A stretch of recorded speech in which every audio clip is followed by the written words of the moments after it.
Hi there, everyone.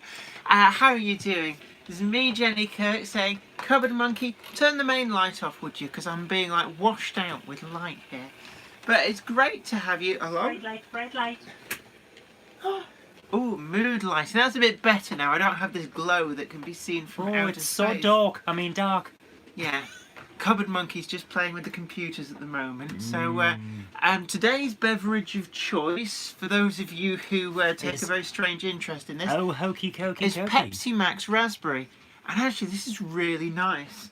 But anyway, how are you all been keeping? It's really great to have you all back aboard. It's Monday night, and that can mean only one thing, the Jenny Monday Club, and it's the 50th episode. What does that mean? Well, it means that you guys have been putting up with me for nearly a year. I can't believe, actually, it's been going on this long. It's been amazing, hasn't it? Yeah, it has. Yeah, basically.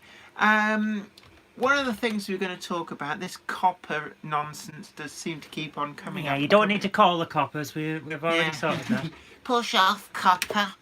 You ain't got nothing on me. You got now. But, apparently we've now got comments. So, Otis JB, hi to you. Derek Grant, hi to you. Gonk Droid 229, hi Jenny, good evening to you both. Gonk, gonk, gonk. Oh, me poor Hatsies. Warrington Train That's Spotter, a good gronk, evening to me you. poor heartsies. We got Mark McDonald, hello to you. Canadian Rail fan, great to have you in. Actually, nice and early. Brockpole Lane, happy 50th. Yeah, Golden Jubilee. Yeah, happy 50th episode as well. Not just your birthday.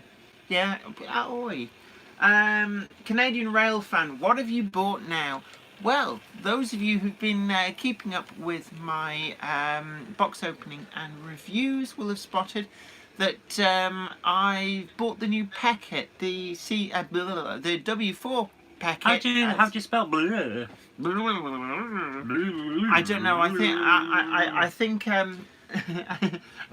I think you spell it with the screw you repeated. Hi Jenny and Zoe from Tony Britton, Goat Valley. Hi Jenny, nice to see you both in the loft once more. Perhaps the slot should be renamed Loft Chat Live. I must admit, yeah, actually, now we've done 50. Should we have series 2? We'd go to series 2 and call it Loft Chat. If you want. Okay. Blind Paul says hi. Leslie Gilpin, hi. Is it just me seeing a wheel? I don't know. Is it a big wheel? Why does this keep stopping there? It's because you looked at it funny. We got a train going round because people seem to like that and decided to stop over there. Are we? Anybody else having a spinny wheel? No, it seems fine from here. Stephen Follows says, hi Cupboard Monkey, what's on your Christmas list? Or on your Christmas list? For me, my Christmas list. She wants a master, A Master System converter for the Mega Drive. Yeah, basically you plug this thing into your... I'm a retro gaming nerd, yeah, what can I say? You plug this thing into your Mega Drive and it lets you play Master System games. Derek Grant says, Loft Chat got my vote. Southern 207 Hobby says, the only way Coppa will affect model railway videos is if anything Thomas the Tanker on the layout. Now, we did discuss this a little bit last week, and I think it's... the grey area is how you present videos of stuff like Thomas the Tank Engine, Chuggington, that kind of thing. Because if it's deemed to be aimed at children, then you're going to fall foul of it. But if it's something that, for example, did a review of the Harry Potter Express set, and we aimed that fairly and square. If actually the Paddington set's probably an even better example, and this is for like 4, 5, 6-year-olds. We aimed that from the point of view of it being bought for a younger person by an older adult. So when I did that review, it was about looking at that from the point of view of, was this something that was worth buying for a younger relative, that kind of thing. And we seem to have done all right with that. We haven't fallen foul of the Google computer algorithm. Not yet, anyway. Yeah, not yet. I'll be with you in a moment. I'm just telling everyone that you're live, by the way. Yeah, the Fox Hill Railway says Loft Chat sounds good. Yeah. Leslie Gilpin says, I was seeing the wheel of Frozen, but I restarted okay. Let it go. Let it go. Please do. Okay. Flying Scott says, hello from the Netherlands. Darren McHugh. Hello from Lee Model Railway Society. Hello. I know you. Look, stop it. Behave yourself. I know you guys. I've exhibited at your layout from time to time. You didn't send me an invite this year. Either that, or I was like, oh, we don't want that Jenny back. Ooh, chase all Well, the Jaffa cakes. To be fair, the only reason that they would have you back is to apologise. Oh, that's nice. If you get a bag of Jaffa cakes and just stick your nose in it and sniff. Chemicals. Right, but hey, right. Did you call me a butthead? No, but hey. You've got but hey.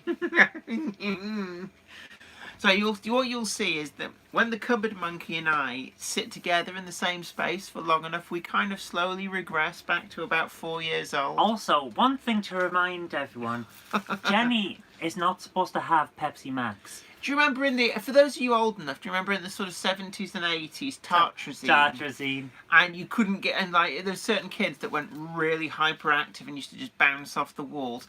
Well, it turns out that the artificial sweetener that is in Pepsi Max does the same for me. And actually, when I was at university, a friend of mine as well, she had the same affliction. So we used to buy a bottle of Pepsi Max, go to a party, and we were like high as a kite all night. That's a sulfame K. That's not a sweetener that I've heard of before. I've heard of aspartame, and you have that all the time, and you don't go mental. No, it's just Pepsi Max is all I've heard. But today, if you're interested when it comes round, I've turned the cab light on so you can see it a bit better. But we have a Class 3. I'm going to pick that up. Ooh. Oh, it'll be fine. So today, at the moment, just for those of you who are interested, this was a Rail Express exclusive 03371 with the Witch's Hat chimney pot. And this was Rail Express exclusive. They did 2, but for whatever reason, I managed to pick 1 up second hand. So that's the locomotive that's currently going round. So for the 2 of you who are interested, that's what that is. There's It's an excitotoxin. a what? An excitotoxin. You say Causes hyperactivity. what, that actual chemical? That chemical. So there we are, guys. Jen isn't going crazy. She's just got excitotoxins. So is it a common thing from It's not common, but it can happen. What have you broken now? I don't know. It wasn't me, I didn't touch it, it just fell apart in my hands. But like, how are you guys? Anyway, right, what do we got?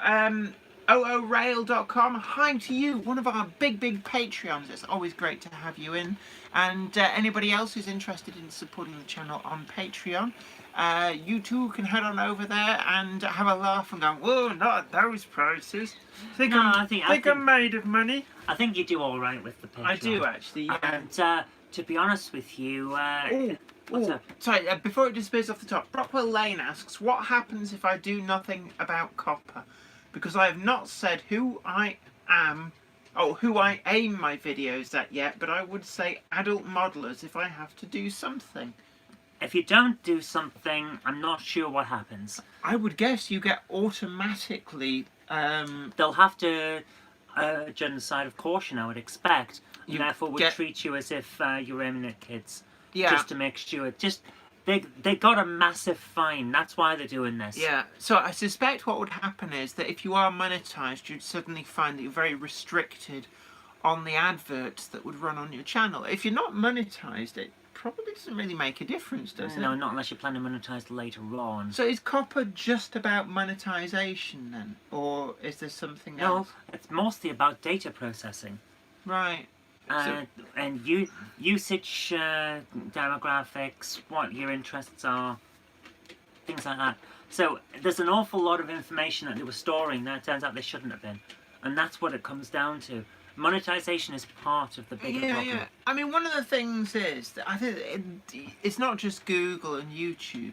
There's a lot of companies store an awful lot of data that really they have no business to store and actually have no legitimate use for either. Yeah, and that's the other big problem that a lot of businesses are going to face in the next couple of years. They're storing data because they can sell it. A lot of companies, especially marketing, want to know who you are, what you're doing, what you're probably likely to buy, and they get that from your interests. So a lot of companies that have no business in tracking you are tracking you so they can sell that data on. And they're going to have to deal with the fact that a lot of them have been tracking kids even if they didn't know it.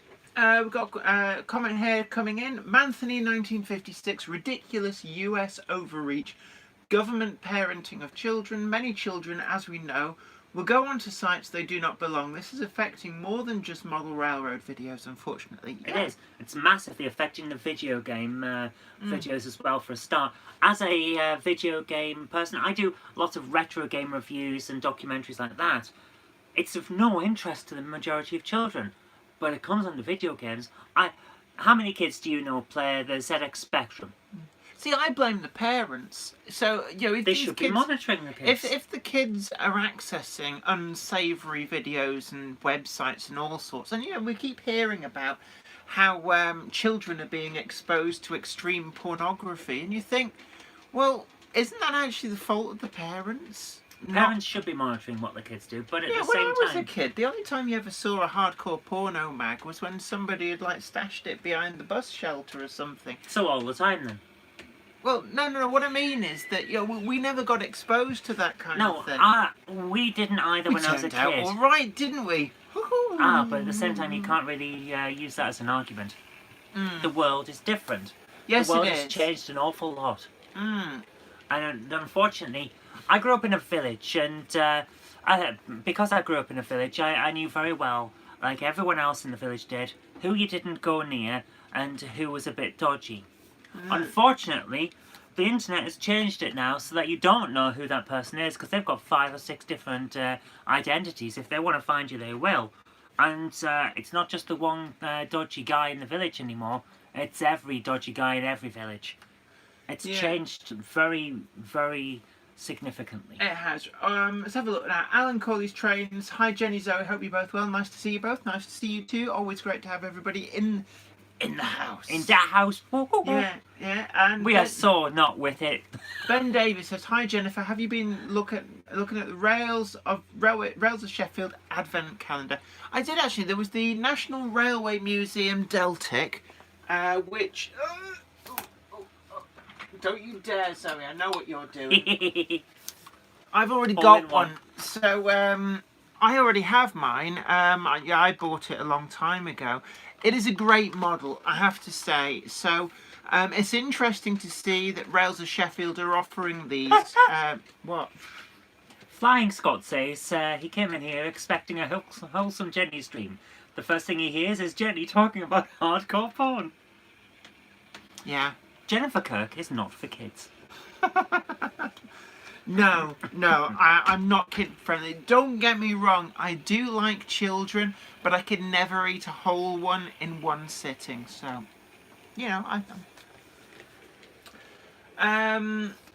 Dungeonwood Model Railway says, why are the kids not using the YouTube for Kids app? Because they can't comment.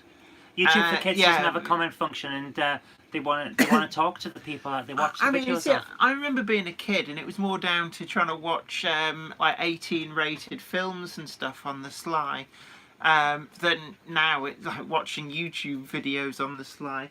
But what was it? South Brooklyn Railroad. Download TubeBuddy. It's free and will scan your videos and let you know if your videos will be seen by kids. And it's free to download. I mean, I think a lot of it is about judging your content. Yeah. And 99% of content creators are reasonably responsible. It's about common sense. And the problem is that it's those the 1% the 1% that mess everything up. Yeah, Berry120. I suspect, unfortunately, the only real thing to do for a certain outcome is to wait and see. It could be they clamp down on everything possible, or it could be that it has no implication in practice. I hope that it'll have no implication. But unfortunately, I've been around YouTube and Google long enough to know that if there's a way for someone to screw things up, Google will be the someone. Yeah, although actually, there's I don't know if anybody watches. There's a YouTube channel called Leto's Law, and he's a guy. He's a lawyer in America, and he kind of comments on various things.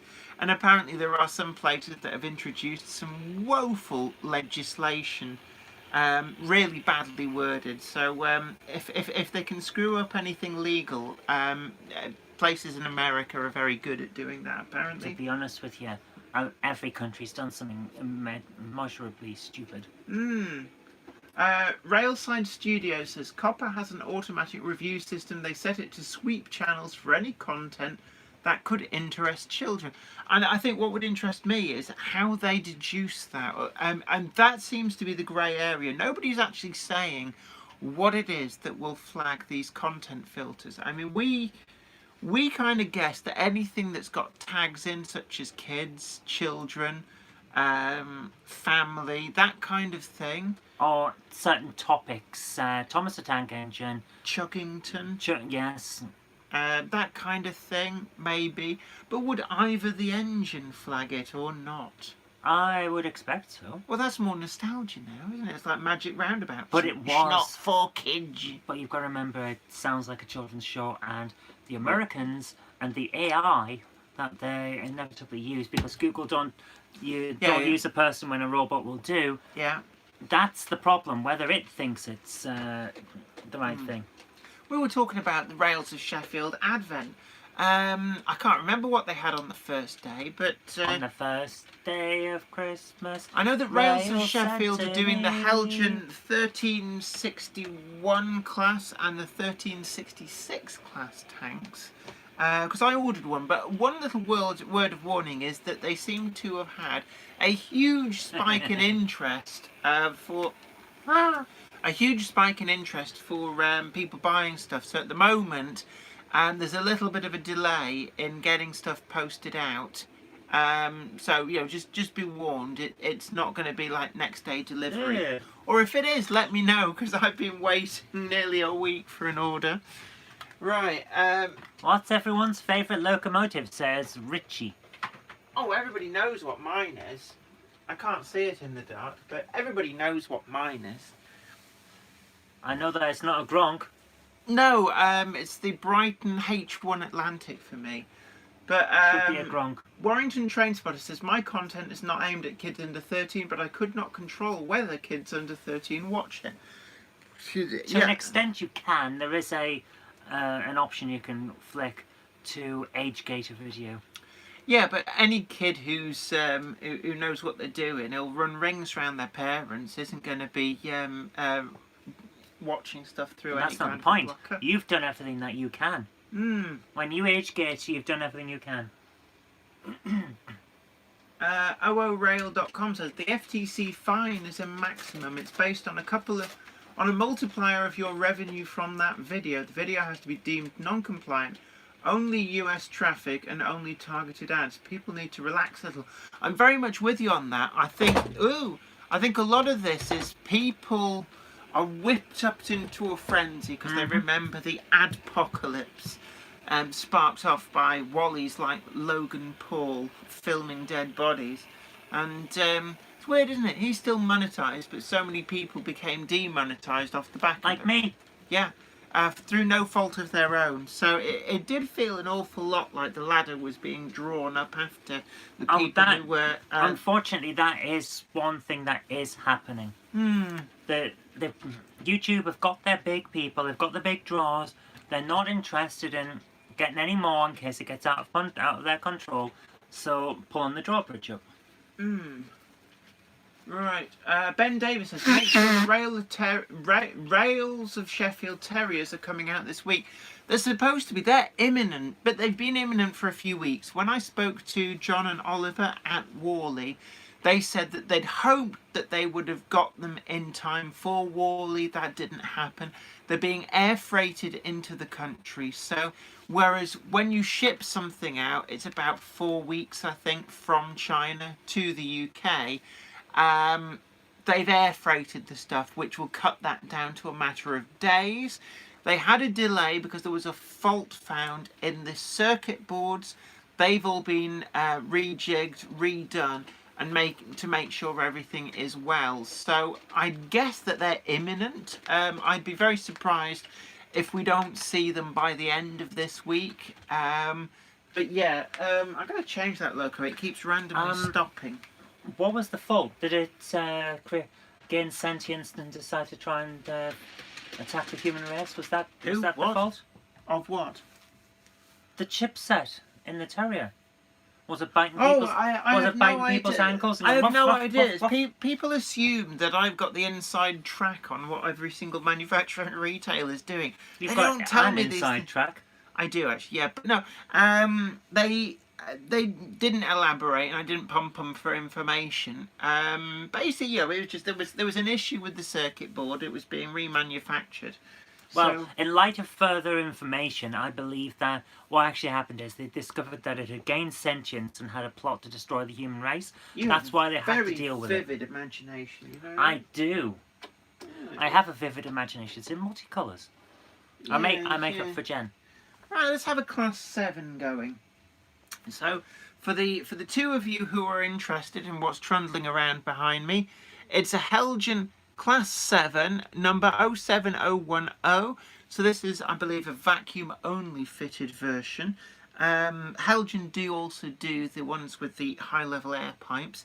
I believe 07005 was from the same batch as this, but with the high-level air pipes. It's like white noise to you, isn't it? Did you expect me to understand a word you were saying? No, I expected you to die. Oh no, sorry, wrong franchise. Where are the wagons? No, it's like, why with these Ferrero cyanides you really are. Right, stop messing about there. All right. Okay. It's nicer down here. No, it isn't. Right. It's doing my back wonders. Is it? Well, that's nice. Get on this croquet. Okay. God, you can't get the staff, can you? Just. Have you seen what I have to put up with? There you are. Oh, right in the mush. Right, Loco 7010. It's terrible. Yeah, stop messing about. Boo-hoo. Right. Come on. Have you broken it? No. I bet you have. I bet you've broken all of it. Oh, the light's not working. Oh, no. Oh, there we go. That's weird. You're weird. How strange. Right, sorry. Anyway, right. Where's the other light? What other light? Oh, well, go and give it a push, would you? Could have put my feet back on. You pulled my sock off. Oh, come on, just give it a... I'll do it, don't I? What did you want? The other light? Yeah. It's here. So, sorry about this. This is probably watching this going, what the heck? You need to clear this. There you go. Don't pull it too far away. You're only. You didn't clean your track first, did you? Apparently not. When that comes round, I'm going to swap it for something else. Actually, that is. It really doesn't want to go. Yeah, that's a bit annoying, isn't it? Come on. Oh, stop, chicken. You deal with it while I deal with this. That's like being interrogated. Yes, it is. My plan worked. I get the comfy chair with the back.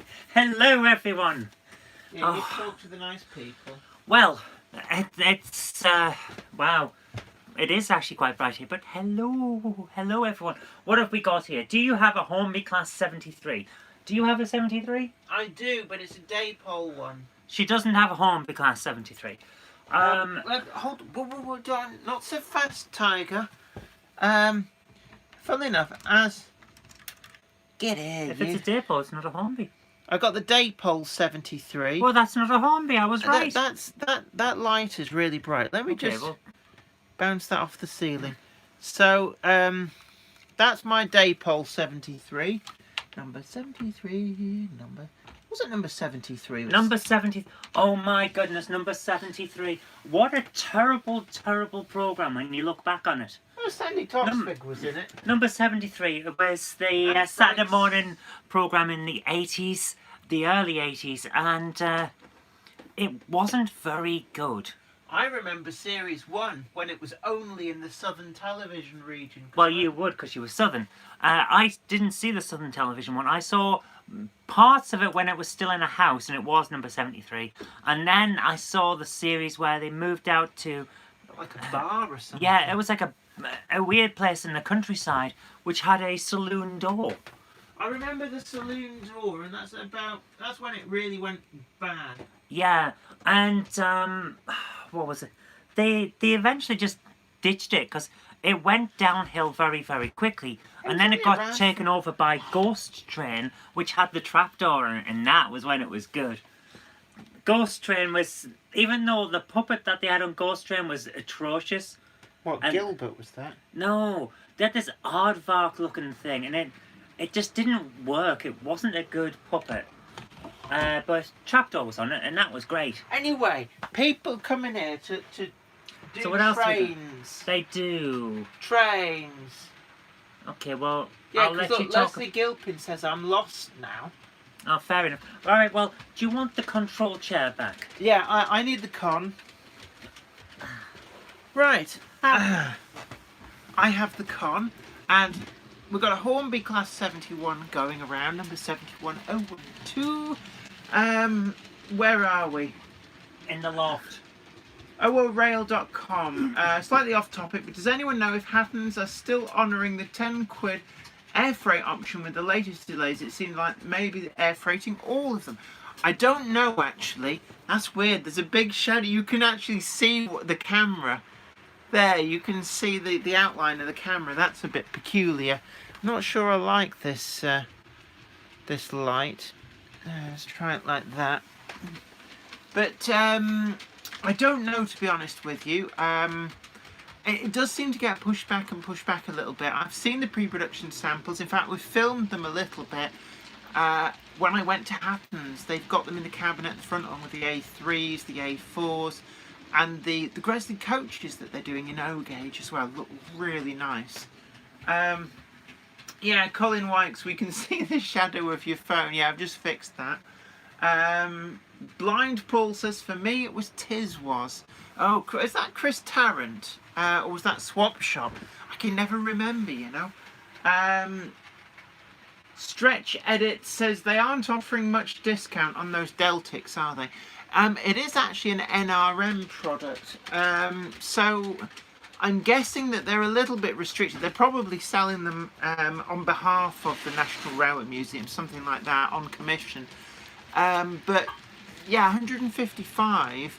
I have a feeling that's actually more than a lot more than the previous releases. When I bought mine, I don't remember it being 155. Probably more like 120, something like that. So they have become quite expensive, and that may be why they're being offered through Rails to Sheffield at the moment. I suspect that there's a point at which the prices are a little bit on the start to slow down sales a bit.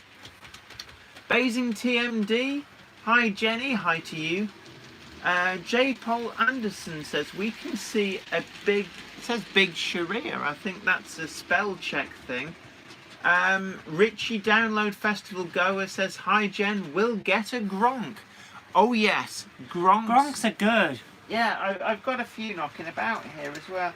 I need to get the rest of my Gronk fleet DCC chipped. Yes. But this is one of my favourites. It did actually feature in my top 10 favourite locomotives of all time video.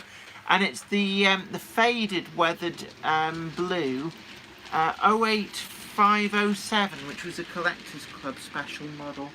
So it has pride of place at the moment around my turntable. So let's have a look. At some point, Jenny will acknowledge who I've brought along as a guest. You can but hope.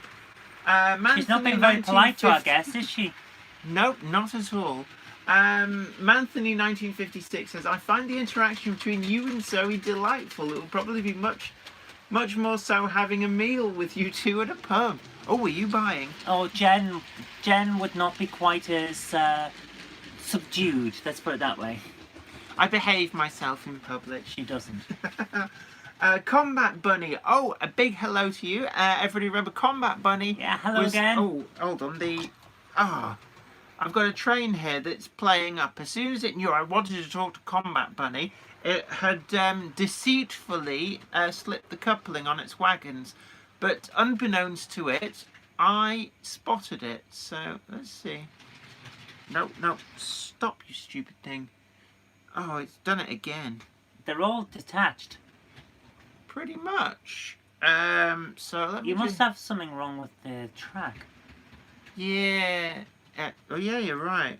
So I'm sorry, none of you guys can see this. The biggest problem that she has is that she's got 4 things in a train, and each one of them detached from the rest. There you are. Like that. But yeah, Combat Bunny, a big hello to you. Thank you very much for the huge donation last week. And actually, it's something that I meant to talk about, but this one keeps distracting me. But it was a big thank you. Last week, I was actually really humbled, rendered speechless at one point. You were. By people really generously donating using the super chat function, and as I said at the time, if I was rather tongue-in-cheek, I wasn't fishing for donations, but I said, if £100 comes in, I will buy a locomotive. And then ka-ching, then it happened. It was like really quite weird. So I have actually ordered that locomotive. As luck would have it, Rails of Sheffield put that particular type of locomotive on sale. And it was the one which Combat Bunny and Tim Everard, was it Tim Everard? You're asking, I'm terrible with names. Yes, you are. They put forward the suggestion for which locomotive to put the money towards and to purchase it and review it.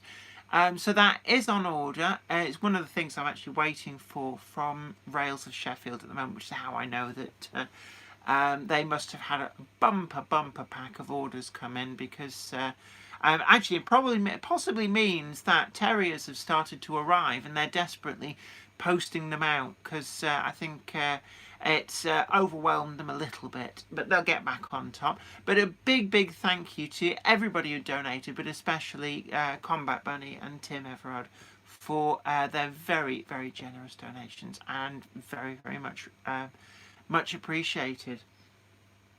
Let's have a look. Leslie Gilpin says, "Is that a YouTube So Coppa gremlin?" No, this is a My Pet Monster, aka Mr. MP Monster. He has featured in some films with us. He has. He turns up in your anniversary videos. Hello. Yeah. Okay. Right. Is there any cheesecake? No cheesecake at all.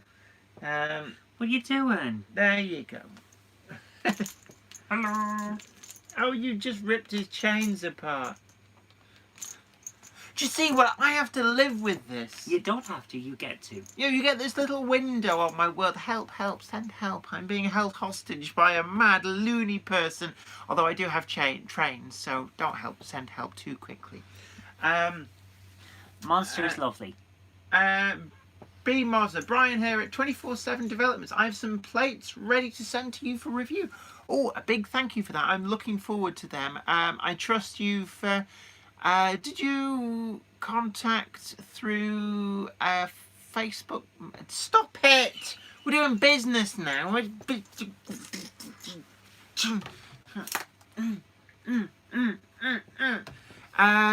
Yeah, if you contact through Facebook is probably the best way to do it. We'll sort out an address. You may already know my address. So was that you going through my bins? 123 Fake Street, Buttocks, Kent. I thought for a moment you were going to just give out our address. Oh dear. When I worked on radio, I can remember the travel presenter accidentally giving out her home phone number Oh, that's brilliant. instead of the station number for the travel line. Otis JB, if we got to £200, would you pre-order a Rails 812 in Caledonian Blue? Yeah, I would. I would actually. It's not going to happen, but yeah, she would. I suspect last week was very much a one-off, but it was very, very much welcome one-off. But yeah, in the outside chance that £200 happen, and I'm not fishing here, so don't feel that I'm doing like some YouTubers do and like constantly going, give me money, give me money. That is one thing that I think sets you the way that you are, and sets up the community that I think we all appreciate the community. It's like you're not here for that. You're here to have a chat with people and to have a bit of fun on a Monday night. Tim's Train says, evening Jenny and Zoe, and thanks for pronouncing my surname correctly. You're absolutely welcome. That was very, very generous of you last week, so thank you ever so much. Thank you very much. Angus you made Jenny's night, and yeah, I was speechless. She wouldn't stop after the live stream. You wouldn't stop going on about how you're just overwhelmed. I was actually, yes. I mean, that it really touched me, and I'm going to show you on the anatomically correct doll. If that's anatomically correct to you, you've got problems. So, for a start, he's covered in fur. It touched me there. What, in your diaphragm? No, just above and to the left. There we go. But yeah, hi to Angus's Trains. Great to see you in, and good to see you. And Brian Moser just done it on Facebook, right? So there'll be a message come through. No worries. That'll be brilliant. We'll send through the details and look forward to being able to. In fact, yeah. Has it just come up? It's just come up. Actually, it just come up on the only screen. message I've got is low battery. Why does low battery want to be in touch with you? Did I have a train running a moment ago? Is this something? You did, but you stopped it. Oh no! Wrong way. I'm having a lot of trouble with some of these. Because you didn't clean your track. It's gonna slip the coupling around there. I just know it. But yeah, thanks, B Mozer. We'll be in touch. Be after the live stream. I'm just. Oh, it's come undone. Right, that's a naughty train to be in. Why don't you just put them on a different line?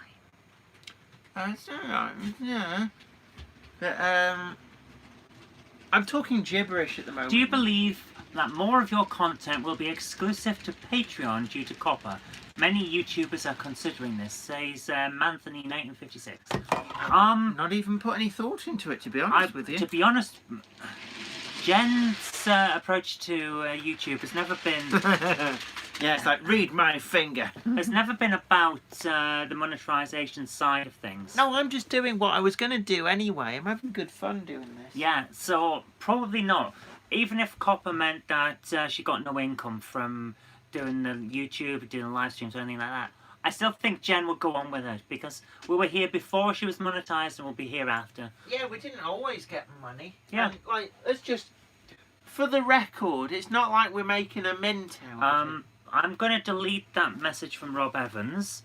Rob, don't give your phone number out. You don't. This is something that we shouldn't have to say, but don't give your phone number out. You don't know who's watching. Yeah. So, I'm sorry, but I am going to remove that. Yeah. As soon as the system allows. What have you just pressed? Yeah, basically, you've got to be careful on the internet because there's currently 153 people watching this. So, you never know. If you get, is the thing. And if you're getting calls right now, it ain't me because I'm not on the phone. Right. I'm trying my best, but this computer really does not want to deal with it. It's 15 years old. And if anybody wants to know what it's like to surf the internet and do things on a 15-year-old computer, so one that's from 2004... I tell you now, it's not worth the effort because it's like trying to navigate through treacle. It is. It just keeps blanking everything. It really does not want to do. What is going on? What are you doing? Angus's Trains asks for the SECR C class. Yeah, why not? Let's go and find that. It's a bit dark actually. I can't even use this thing that's coming up there. Use your phone. I'm going to use my phone. But yeah, Rob, you don't give your phone number out. You don't know who's watching. And that goes for every one of you. Yeah, let me. You keep talking to the nice people. I'm just looking for the C class. Oh, that was probably a bit scary, having my face hove into blue. Yeah, so as a general rule, shoving your face into the camera is not a good thing, Jen. Oh, here we are. Yeah, turn. Wow, wow, the echo is there. Hmm. So, guys, okay, that's interesting. It appears to be gone. Okay, that's fine then. That could be why it was causing problems, because I was trying to remove something that wasn't there anymore. Okay, that's not a problem. Right, so we've got the C class. Angus's Trains has asked for this, so it's the Bachmann C class number 592 in fully lined out SECR livery. So let's get this bad girl on the track, and oh, the problem is, hey kids, when you get to be my age, your eyes don't work very well in low light, or at least I don't know, how are yours in low light? Here's the thing, I'm a gamer. And one of the things that has actually been researched in gaming is, does sitting in front of a screen all day hurt your eyes? And it turns out if you're playing certain kinds of games, it does not. In fact, it enhances them. So I can see a fair bit better than you would expect for someone my age. Because I've spent an awful lot of my time working out how to pinpoint certain things on a screen. So yeah, I'm actually fine. Oh, is that what you think to my comments? It's sound fitted. Oh dear, so you're having fun. You're playing nice with your choo-choo. Today's episode is sponsored by Jaffa Cakes, even though it's not actually sponsored. But Jaffa Cakes, if you do fancy giving us a sponsorship, we won't say no.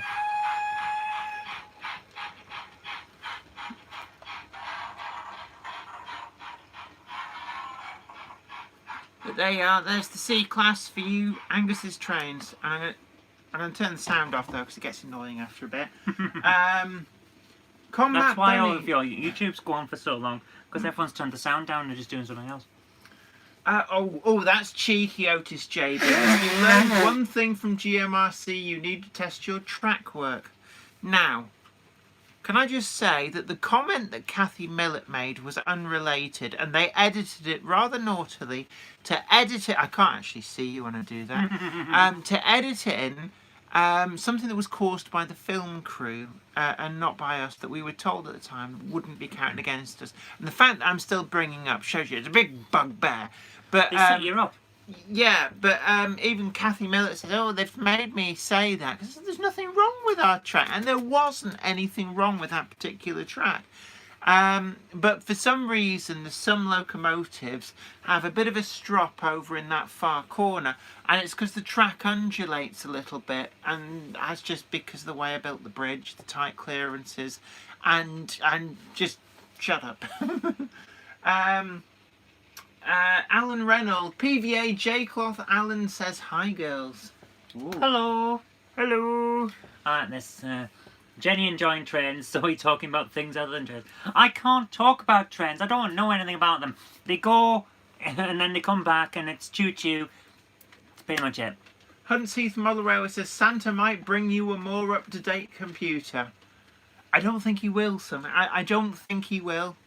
Santa's not bringing you a new computer. Why? Because you didn't ask for a new computer. No, and what I asked Santa for, I don't really want to tell the whole world what I asked Santa for, you know. Yeah, she asked for £200 of nutty slack. That sounds really rude, nutty slack. I don't even know what it is. I think it's some kind of confectionery. I thought it's a type of coal. It might be. Brockwell Lane says, does being kept in a cupboard affect your eyes, Zoe? Cupboard monkey. We got a cupboard monkey. You can all bugger off. Oi, language Timothy. Hey, I'm just making sure that you're not set for kids. Right. Let's hope Zoe brings Jenny a new computer. Let's hope Zoe can afford to bring you a new computer. Jenny enjoying trains, Zoe talking about things other than trains. You're getting to tell her off there. You tell her, Angus, you tell her. She talk about computer games all the time. Not a cue to start up. But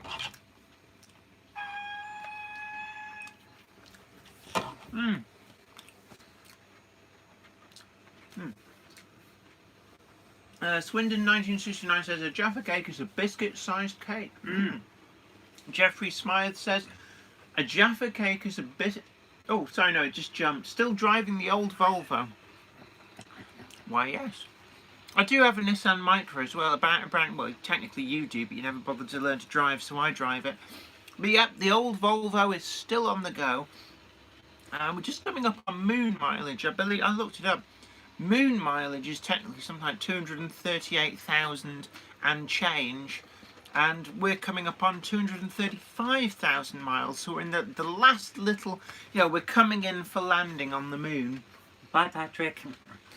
Good evening, all. Says Oki58. Have I missed lasagna? We didn't have lasagna tonight. I cooked some spaghetti bolognese instead. It was actually quite nice, and we Of had. course, it was nice. I cooked it. And we had a hipster garlic bread. Did you notice it was hipster? I did, but it was actually quite nice. Actually, yeah, it was. It was very surprisingly tasty. nice. But when did sourdough become the hip thing to have? Trollopka. Do you have any animation on your layout? I'm sure that's supposed to be Trollopsa. Could be. Yes, I don't know whether people can see it, but there you go. There's my turntable. I turn the handle and the train goes round. So there you are, a bit of animation. And now, if you bear with me, my OCD. You've got to bear with you? What? Where? Yeah, bear with me. My Okay. OCD needs the turntable returning to a certain position. So, just. Talk amongst yourselves while Jenny spins. I have OCD. You spin me right round. Yeah, baby, stop right it. Stop round. it. Behave yourself. Like a copyright claim Yeah. for music use. Yes, I do have OCD, so the turntable always has to be returned Your to a certain OCD is position. so advanced now that you have to have it in the right order, so it's CDO. Barley Irish slack is the dust content. Is that the stuff they used to stick together with cement? They'd mix cement and coal dust together and set it into blocks, and people would burn that. Angus's train says, "Good Jenny, telling Zoe off about her language." It sucks. Blind Paul, how long does it take you to do a whole pack of Jaffa cakes? Zoe, it takes next to no time 0 to whatsoever. 60 in 20 seconds. It doesn't take Zoe long. But, Zoe... Here is your computer. No, put it away. There we are. There's Mr. MP Monster. Hello. Someone Right. was asking about me getting Jen a new computer for live stream, so here we go. Oh, come on. Which one of you Wallies went and put 50p in Zoe? I used to... Fine, I'll keep it. Can I just say, that computer there is so old. I used to use them at school. And they were like, wow, look, the future's arrived. It's an Amstrad notepad computer NC100, built on 8-bit technology, runs BBC Basic, and is amazing. I love it. Patrick Webb says, well, it's been fun, but I gotta go to class. Bye, everyone. See you later. And don't forget, everybody, that you can still catch up on the full live stream, because when we're done, it goes out as an ordinary video. But let's get something else running. So, Loco 25522. Ooh, toot toot. So, I'm not going to actually run any of the sound chips doing their sound thing, because it'll get quite noisy in here. But somebody asked, what's the longest... Rockwell Lane says, what's the longest train you run? You've had 100 going, haven't you? I can't... No, 76 was the record for the shed. Actually, I think I then subsequently went longer than that, because I ended up having a train that was so long going around the garden layout that it was still going into the shed when the front of it was coming out. Up here, I think it's about 86 wagons yeah, look, Angus, you tell her. You've got you've got the spanner of all. Oh wait a minute, no, you can't moderate Zoe because she's not actually talking in the chat room. But yeah. But this is what I have to live with. It's just you don't have to, you get to. Get subjected to. Yeah, love Manthony 1956, OCD, is that like people like myself who find it necessary to move all trains into sidings or yards after operating sessions? Yes. And I must admit, there's a certain place on the layout that I like to leave trains parked when they're on the main tracks. And it's, OCD comes in many different forms. For me, I can't stand plug sockets that have nothing plugged into them, but the switch is still turned on. I really hate that. What else? Up on the model railway room, it's like, there's a big aesthetic going on. And other things as well. I don't count my Rice Krispies or anything like that, or do my special dance every time I put my shoes on. But hey ho. Somebody, I think it was Otis JB, asked about running the Teaks with the C-Class. Now actually it's funny, the LNER Teaks from Hornby, the really fancy ones, they actually do look really well with not just the C-Class but all pre-grouping locomotives. It's just a livery which works really well. However, the teak coaches are buried underneath in my fiddle yard, and to get them out is a bit of a... I can see an observation car, I can't even see the teaks. So it's a bit tricky to get them out, and they wouldn't go round that particular track that the C-Class is on. But as you get another one running, it's not too loud, is it? Because I do worry. Kenny Ball says I have CDO, it's like OCD but in alphabetical order. I made that joke as well. Boom! Yeah. I was going to say something like that, and I didn't get around to it. UK Freight Spotters says, hello everyone. Angus's Trains, have you seen my newest video? I did see that you'd posted one up actually. I keep meaning to get round to watching it, but yeah, everybody, after this video of course, head on over to Angus's Trains channel and check out his newest video. And also, if you've not already done so, subscribe to his channel. OORail.com says, nope, it's not too loud. Combat Bunny says, do you have any N-gauge trains? I don't. Engage? No, not that kind of N-gauge. No, I don't do N-gauge. The closest I got was I got sent by PD Models some N-gauge traction engines to review. And they are actually of those and the Prizer figures that I showed you last week. It's the only N-gauge I've got. Actually, somebody did ask earlier on. I spotted the comment. This one wouldn't put a zip on a motor mouth, and I never got back to the comment. But somebody asked if I have any any American outline stuff, and yes, I do.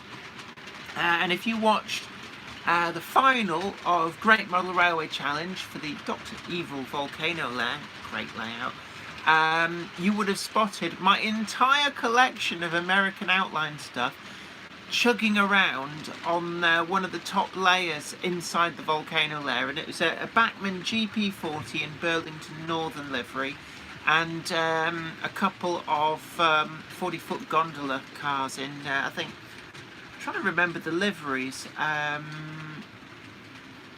Nope, can't remember the liveries. Angus's Train says, Jenny, you can always kick Zoe out of the room and lock the door. Well, I can't lock the door. I could lock the door. No, you can't. There is no lock on the door. I could lock the door from the outside. Michael's Afol. I have a couple of videos of a small South Australian model railway show up on my channel if anyone is interested. Yeah, I do like the Australian railway scene. It's something that's actually all but impossible to get hold of in the UK.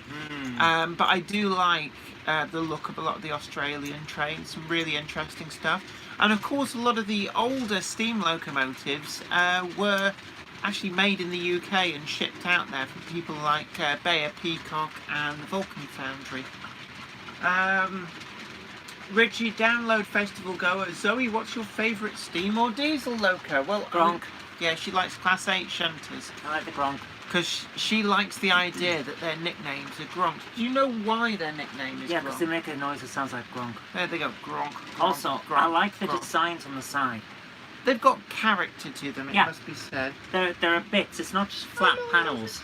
They have bits and pieces on them, so that's why I like them. They're quite interesting in that respect. Anyway, Cupboard Monkey, your service in here is pretty rubbish. Okay, Mr. Monster, you sit down. Otis JB, how does it feel to own some of the rarest stuff in the hobby? I surf eBay daily, and I've never seen some of your stock for sale in my life. That's because she doesn't sell it. I must admit, I've never really thought about it. I presume you're referencing some of the videos.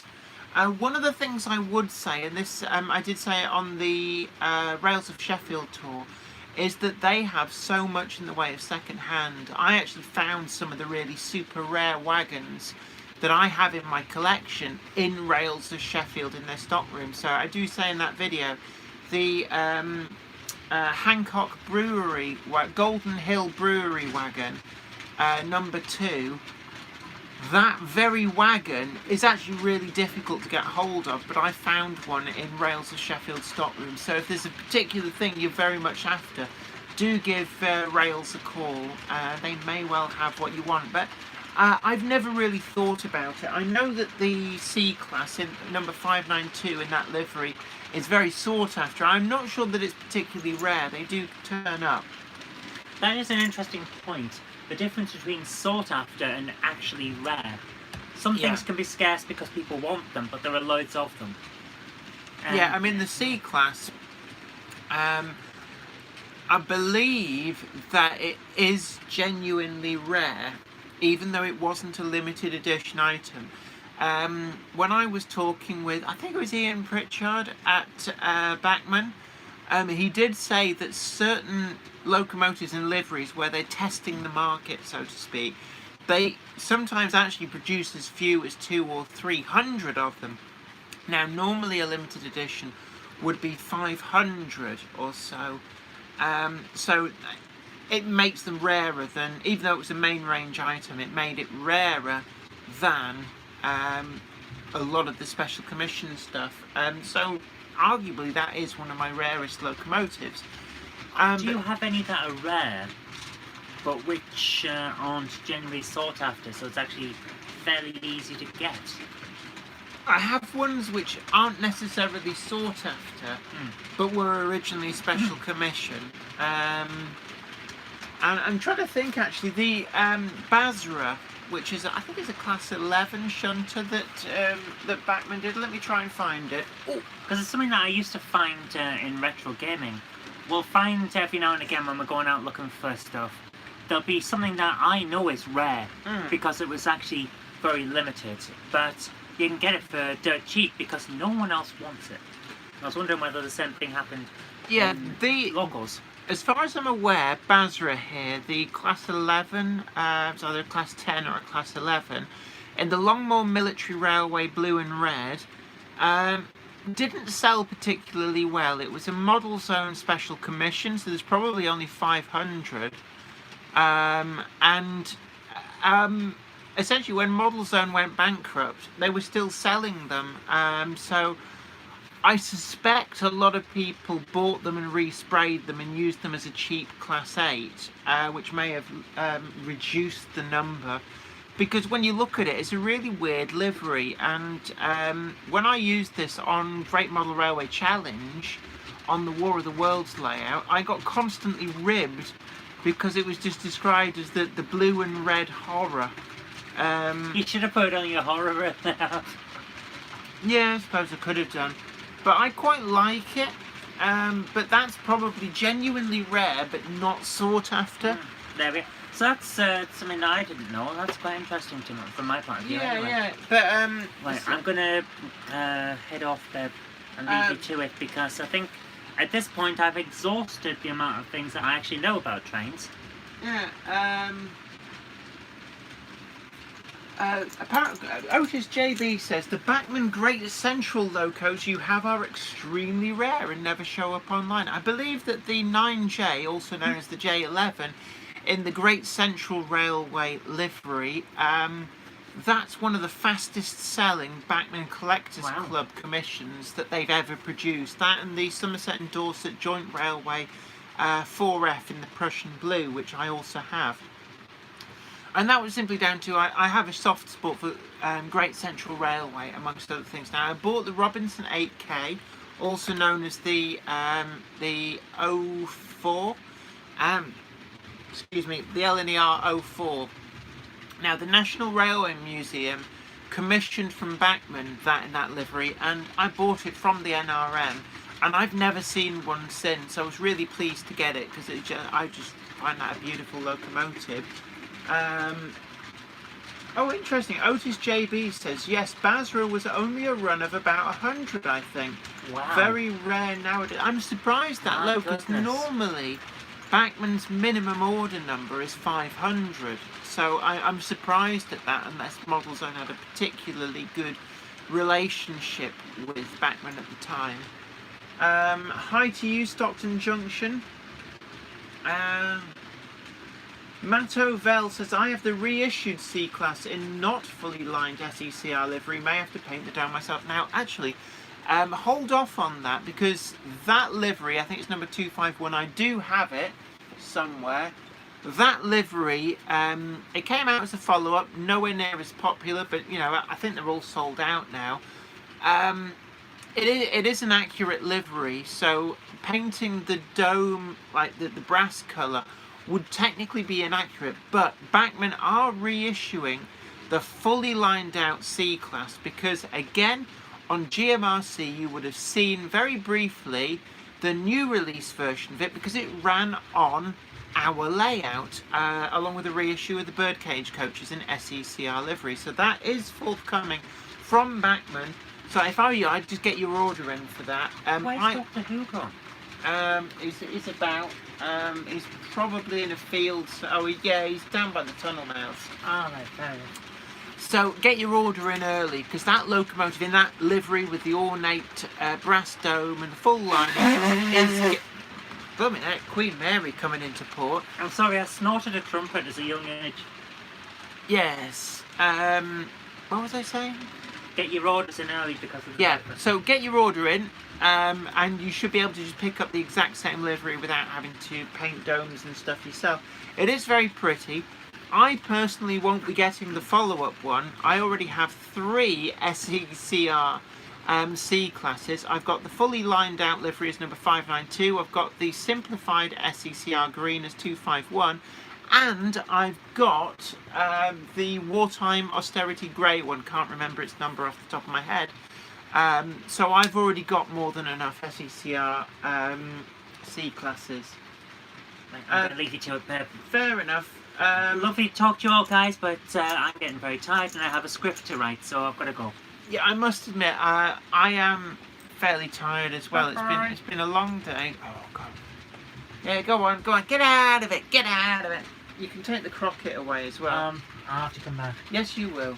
And you put the coaster away, because she moves all of my little vehicles just so she can put a coaster out.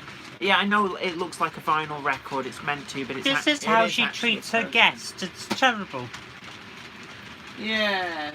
I was actually, I'm hoping at some point to be able to get New Junction on as a guest. So big hello, New Junction, if you're listening to this. Yes, that's right, New Junction. Your computer just said your name. Actually, it's not your name, but it's your YouTube name. You know what I mean. Bear with me on this one. Your handle.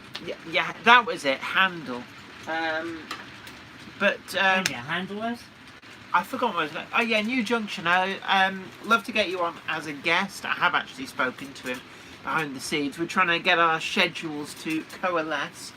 Matt Ovell, ooh, thanks for the tip. Yeah, you're absolutely welcome. And I believe if you'd been at Wally or any of the other shows that Bachmann are doing with their display stand, they do actually have it on display. Richie Download Festival Goer says, love your videos, Jen. Thank you very, very much. New Mills Model Railway. Oh, boom! On message. 165 watching. Tickle that like button for more fun Jenny Monday Club live streams. That's right. Don't forget, everybody, tickling that like button massages my ego. So there's 161 of you now watching.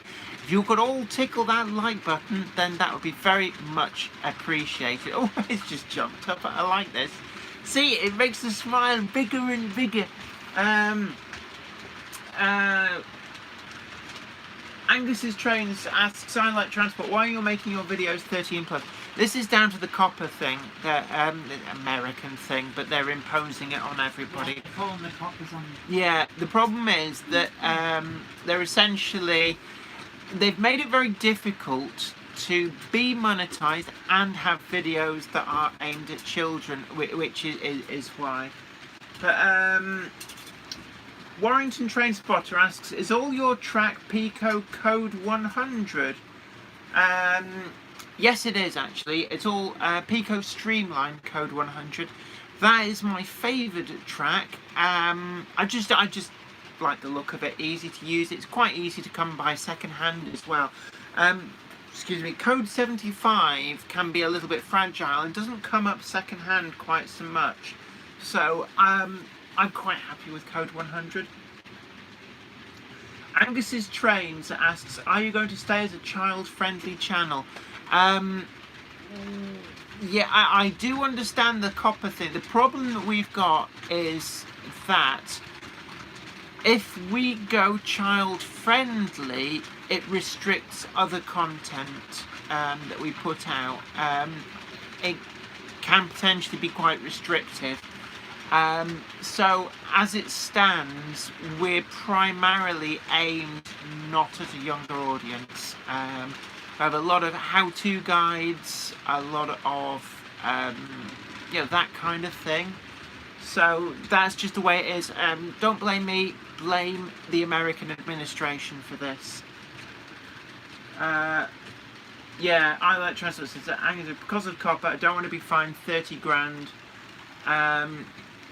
Unfortunately, it's like Americans, well, not Americans, but American legislation ruining the party again. They do this, they have sanctions on Cuba and then they kind of hassle people in other sovereign nations for selling stuff to Cuba. Stretch edits, Leslie Goodman, they engage on the oh, there's a question, somebody else. Bob Patterson, good day to you both from a land down under. Oh, good, always good to see you. Don't forget to tickle that like button as well. And also you can head over to Patreon if you want to support the channel as well. But it's not obligatory, don't worry about that. What else was I going to say? Oh yeah, and last week, it was an amazing week last week. We talked a little bit about this earlier on. So many people donated through the super chat that got enough money. I was very tongue-in-cheek. I was not expecting it and I wasn't fishing for it. People donated enough money, particularly Combat Bunny and Tim's Trains. Very, very generous. So a big, big thank you to both of you and everybody else as well who donated money on the super chat, which is being put forward for a Helgen, I think it's a 30, I can never remember whether it's I think it's a 1366 class 060 pannier tank with the outside wall shuts valve gear. So really, really big thank you to everybody who put money towards that, and that will be hopefully coming to a review on the channel. And when I do that review as well, we're going to try and fish out all the people who donated the money and put a special thanks on the end of that video for that as well. Andy 1962 says, like button duly clicked. As always, loving your shoe. Loving your shoe? My shoe? My show. Thank you very much. It's always, I always find it really humbling and an honour that people give up their Monday night to watch me babbling away, tanking up on a bit of, let's see, what have we got here? It's Pepsi to the max, raspberry flavour. It's actually surprisingly nice. If you get a chance to try the Pepsi Max Raspberry, it is actually quite nice.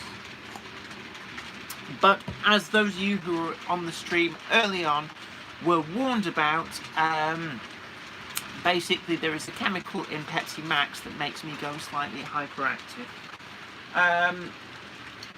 Tim's Train says, hee hee, I just pre-ordered Bachmann SE and CR C-Class from Rails. Boom! Tell them I sent you as well. But yeah, definitely, if this particular livery here is one that you missed out on first time round, then not to fear, it is coming out as a forthcoming release from Bachman. So get your pre-orders in and you won't be disappointed. Leslie Gilpin says, Rails do Rapido's HO stuff as main dealer in the UK, but not sure of who stocks US HO. Osborne's and other shops with online presence probably do. Waltons of Altrincham always used to be a big stockist of American outline stuff. But certainly Rails of Sheffield do have a reasonable amount. They did actually show me the big River Rossi big boy that they had in the stock room. That sounds a bit rude, doesn't it? They showed me the River big boy, did they? Yeah, the River Rossi big boy. Yes. I'm going to take one more Jaffa cake. I'm going to have a sniff of the bag, because if you have a big bag of Jaffa cakes, that is actually quite a nice aroma. And then take them. Like actually, no, take them. No, I'm going to cut back. I'm going to be good. I'm going to put the Jaffa cake back in the bag. Step away from the Jaffa cakes. Oh wow, I like transport. You were so on message. I like you. You would like to support the stream, you can here, and I Like Transport has put up the link to my Patreon in the comments. It's not obligatory, just it's another way that you can help support the show and help me to make the videos that you love. Donald Thompson says, try Model Railroad Junction, US HO only.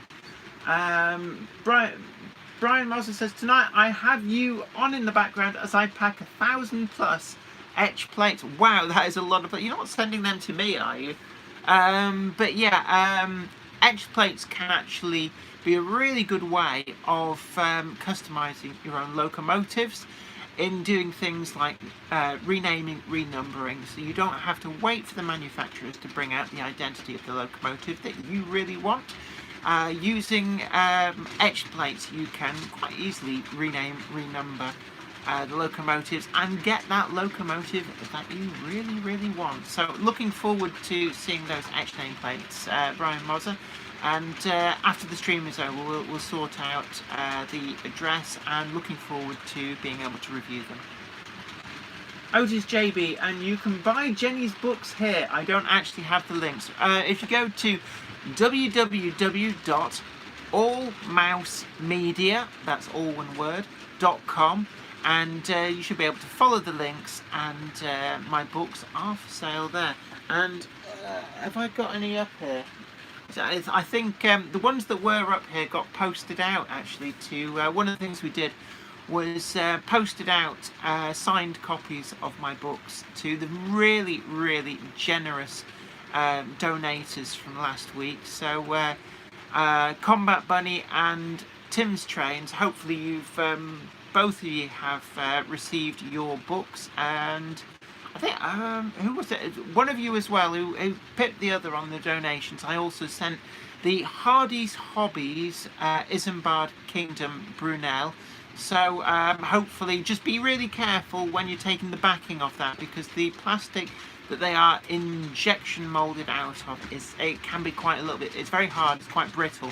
So just be very, very careful. But I'd be very interested to see how well he paints up for you. The Birmingham train spotter says, hi, sorry if I'm late. Don't worry, you are never late. It's always great to have you aboard any time you arrive. People dip in and out. But Angus's Trains, I know about the t-shirts.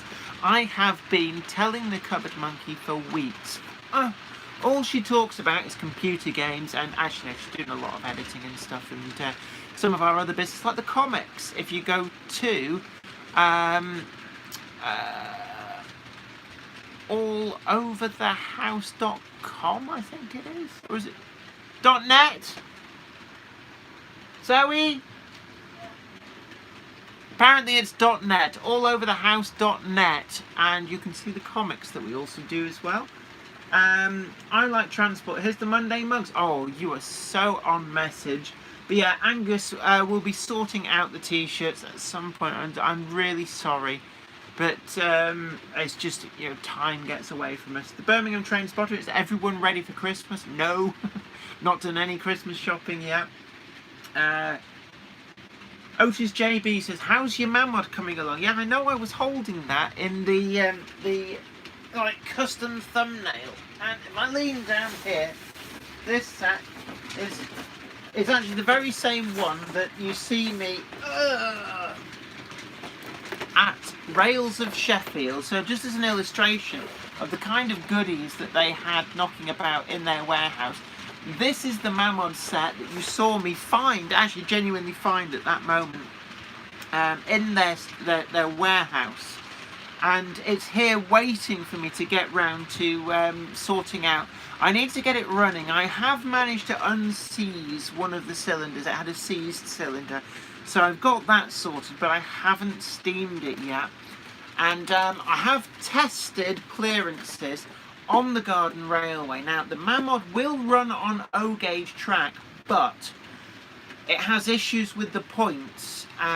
Essentially, the check rails are too tight for its quite coarse flanges to get through. So I'm going to plain line one of the points, basically take it out and replace it with a piece of Pico set track. And the other one I might have to resort to removing the check rail. But then I will be able to use Mamod locomotives on the Garden Railway. And I actually think that that might be a really almost better way of doing it. So that's where the... that's where the Mamod's up to. So just try and put this back out of the way. Oh, yeah. Oh. There we go. So that's where we're up to with the Mamod. Warrington Train Spotter says, I'm getting a Daypol Class 73 Network Southeast livery from Rails of Sheffield. Is it a good, strong model and worth the money? Yes, very much. I've got, just here out of shot, this is the Daypol Class 73. I really love this model. I know that, especially in the BR Blue livery, it came in for a little bit of a slating when it first came out from the usual suspects, the armchair critics. It was said that the blue wasn't quite right. I don't agree, actually. I think that the blue compares pretty favourably. I've got there a Bachmann 25, and the blue is actually really spot on for me. They said that as well, that the yellow on the ends, let's just bring that 25 back, you can see the 25 looks a little bit orange by comparison, and some people said, you know, it was like too lemon yellow, didn't look right.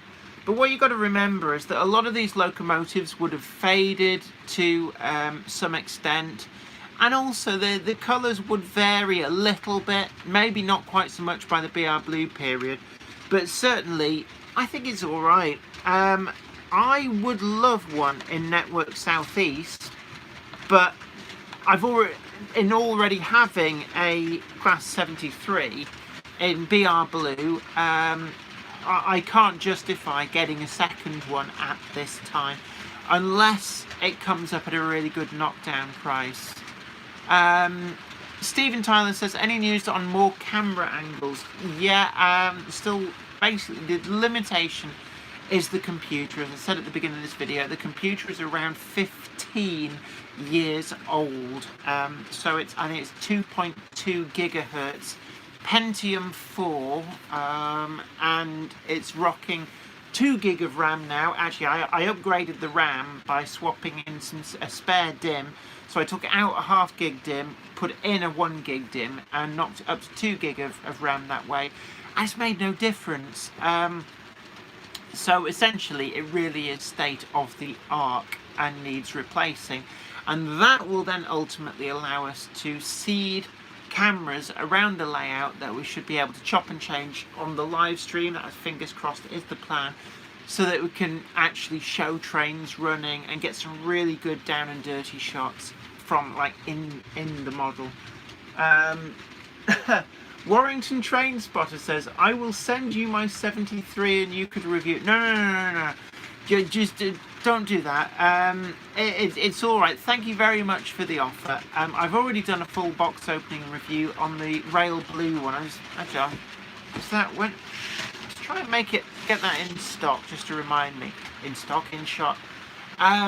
Don't send me your models to review if they're just like your own personal models. The only reviews I do is if companies send review samples through, but I'd be very wary of just accepting people's personal models. But thank you very much for the offer, but not necessary. If you do watch through my channel, I have reviewed the Class 50 in the Network Southeast livery, so I have touched upon reviews of Network Southeast livery models. UK Freight Spotter, I'm getting a Hatton's original Class 66 with DCC sound. Does anyone think it's worth the money?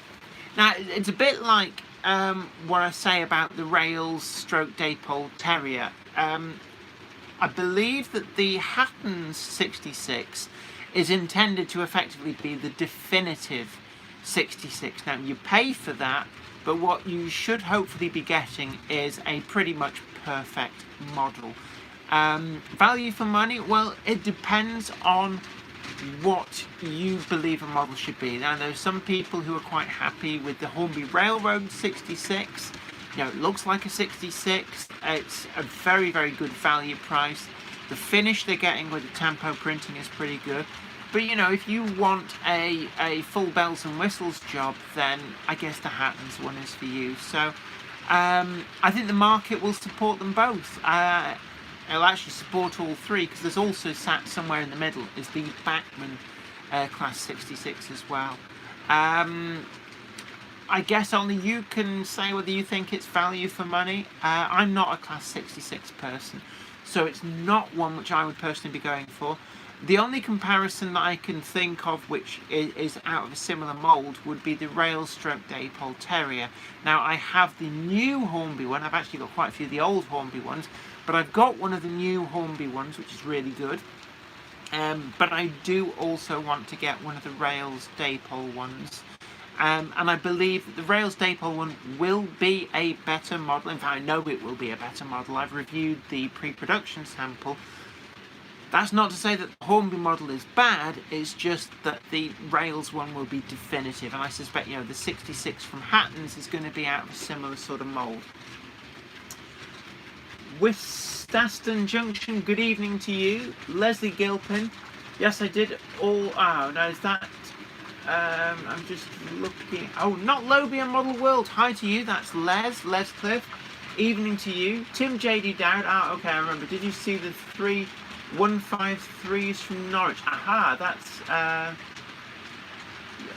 yes, Leslie Gilpin. Yes, all in white. Presumably the 153s will be getting... Transport for Wales finals at Canton. Right, that makes that comment make sense. Andy 1962. Mammoth steam train looks great. I used to have a Mammoth steam traction engine back in the late 60s when Santa didn't have to consider health and safety. Us kids used to pop into the chemists for our meths. Now, I've got the road roller. Zoe had the Showman's engine, and my grandfather from way, way back had a stationary engine. Now, all three of those are downstairs on a shelf on display. They don't really ever get run. But with any luck, that Mammoth will be joining them, and I'm hoping actually to get it running on the Garden Railway. I always wanted that very set. I can remember as a kid looking longingly at that set in Boyd L's toys department in Bolton. Gosh, there's a blast from the past.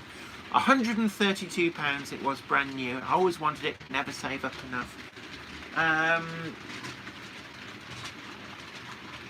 Otis JB says, your computer's older than some of the people watching your stream right now. Yeah, and I've got a car on the drive that's older than a lot of people as well. I have a car from 1996.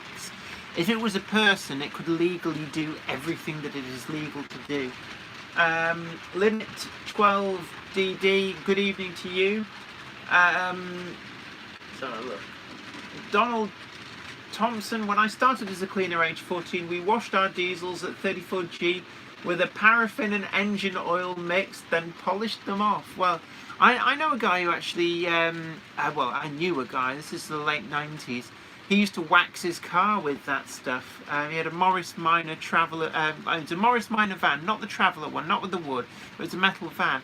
And he used to wax it with paraffin and engine oil, and the rain used to like bubble on it. With Staton Junction, hi Jenny, missed you at Worley as I went. I hear from my friend Lawrence that it was absolutely heaving on the Saturday, so I went on the Sunday, and actually I feel a bit bad because I didn't see hardly any of the layouts. I was doing a lot of networking, a lot of talking to people. So many people came up and said, oh, it's Jenny Kirk, I watched your show. Loads of people wanted their picture taken with me, which I was very humbled by. I still, in my head, I always think like, yeah, I'm still that kid at school getting their head flushed down the toilet. So it's really nice to be appreciated. And model railway shows like Worley, like Ali Pally, it's always really great to meet some of you, and engage with the audience. I love that. So if you do see me out and about, do feel free to say hello, come up and have a chat. It's always nice to talk to you. But I also spoke a lot to the manufacturers as well, so I didn't actually get a lot of footage. Leslie Gilpin, Tim also saw the IET in War Memorial livery. HST Harry Patch went through later in the afternoon. Otis JB, do you think the Terriers will be available for Christmas? Are you able to arrive at my door in time? I believe that Rails are hoping they should be in this week, so yes, they should be with you by Christmas, fingers crossed. Tim JD Dowd, 800 306, nice, always nice to see Harry. We had a sliding door set in at 9. Right, the Evergot guy, they never will ruin it. Can't remember what that's in referencing. Mark Rice, hi Jen. Are Oxford Rails making more World War I wagons and coaches? I had a chat with Scott from Oxford Rail at Worley. It was great to meet Scott, and Scott, if you are watching this, big up to you. It was lovely to talk to you, and it was really kind. He showed me the pre-production prototypes of the J27. Really great to see those. It looks a brilliant model, actually. Really looking forward to that. And also the tank wagons that they're doing. They actually really blew me away. They're ones to watch, the little four-wheel tank wagons that they're doing. The actual finesse of the model and the moulding, especially the underframe, is really a joy to see. So I'm really, really looking forward to them. Now, Oxford Rail have promised to send through some items for review. So, in terms of wagons, they do a lot of liveries that are suitable for the pre-grouping period. I'm thinking chiefly something like their 4-plank open wagon is perfect for the pre-grouping period.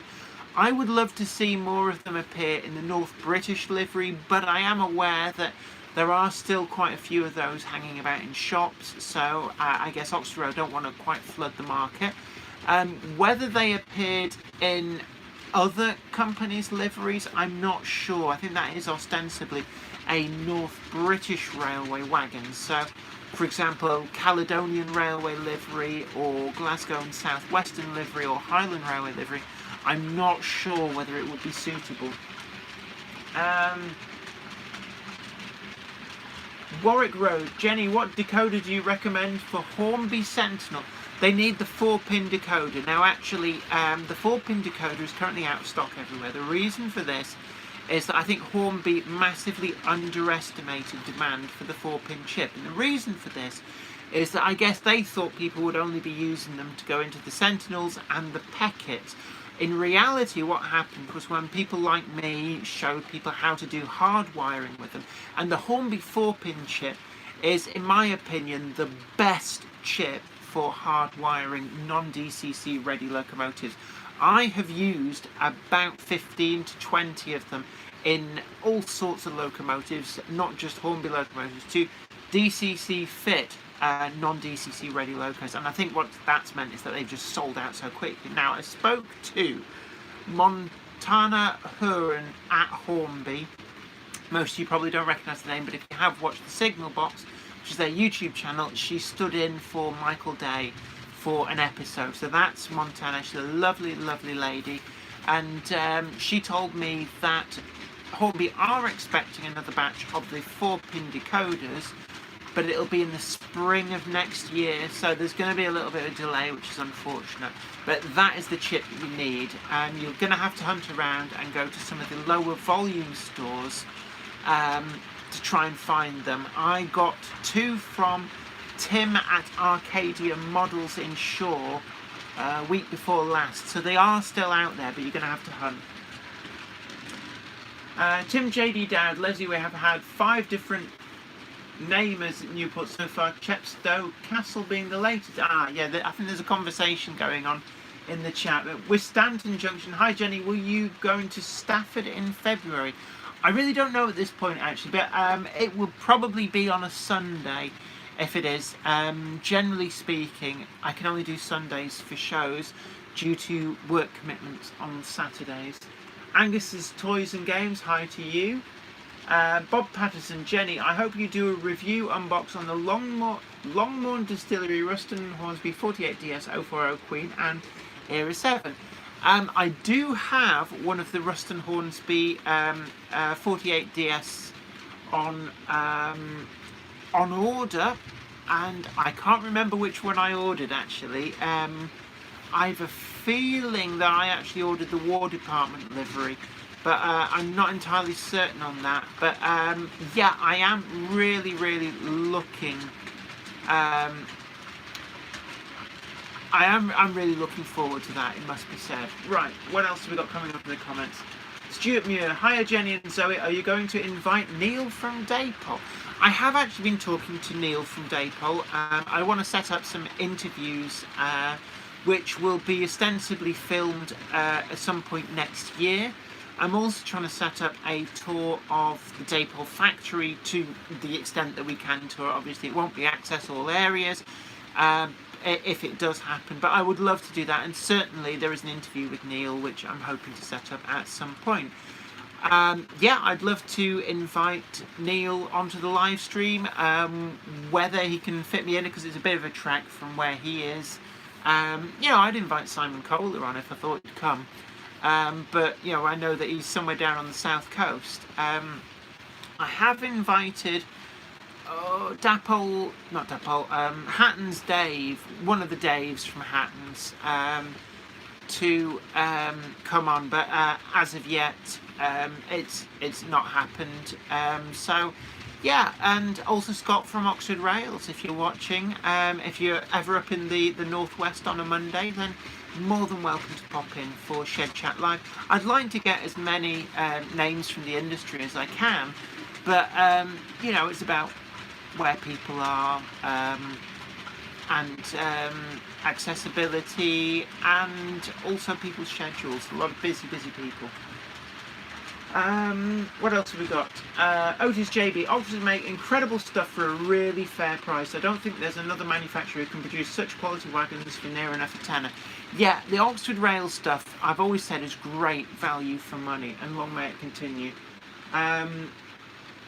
Matt Ovell says, when Project Genesis comes out, how will you choose which livery to buy?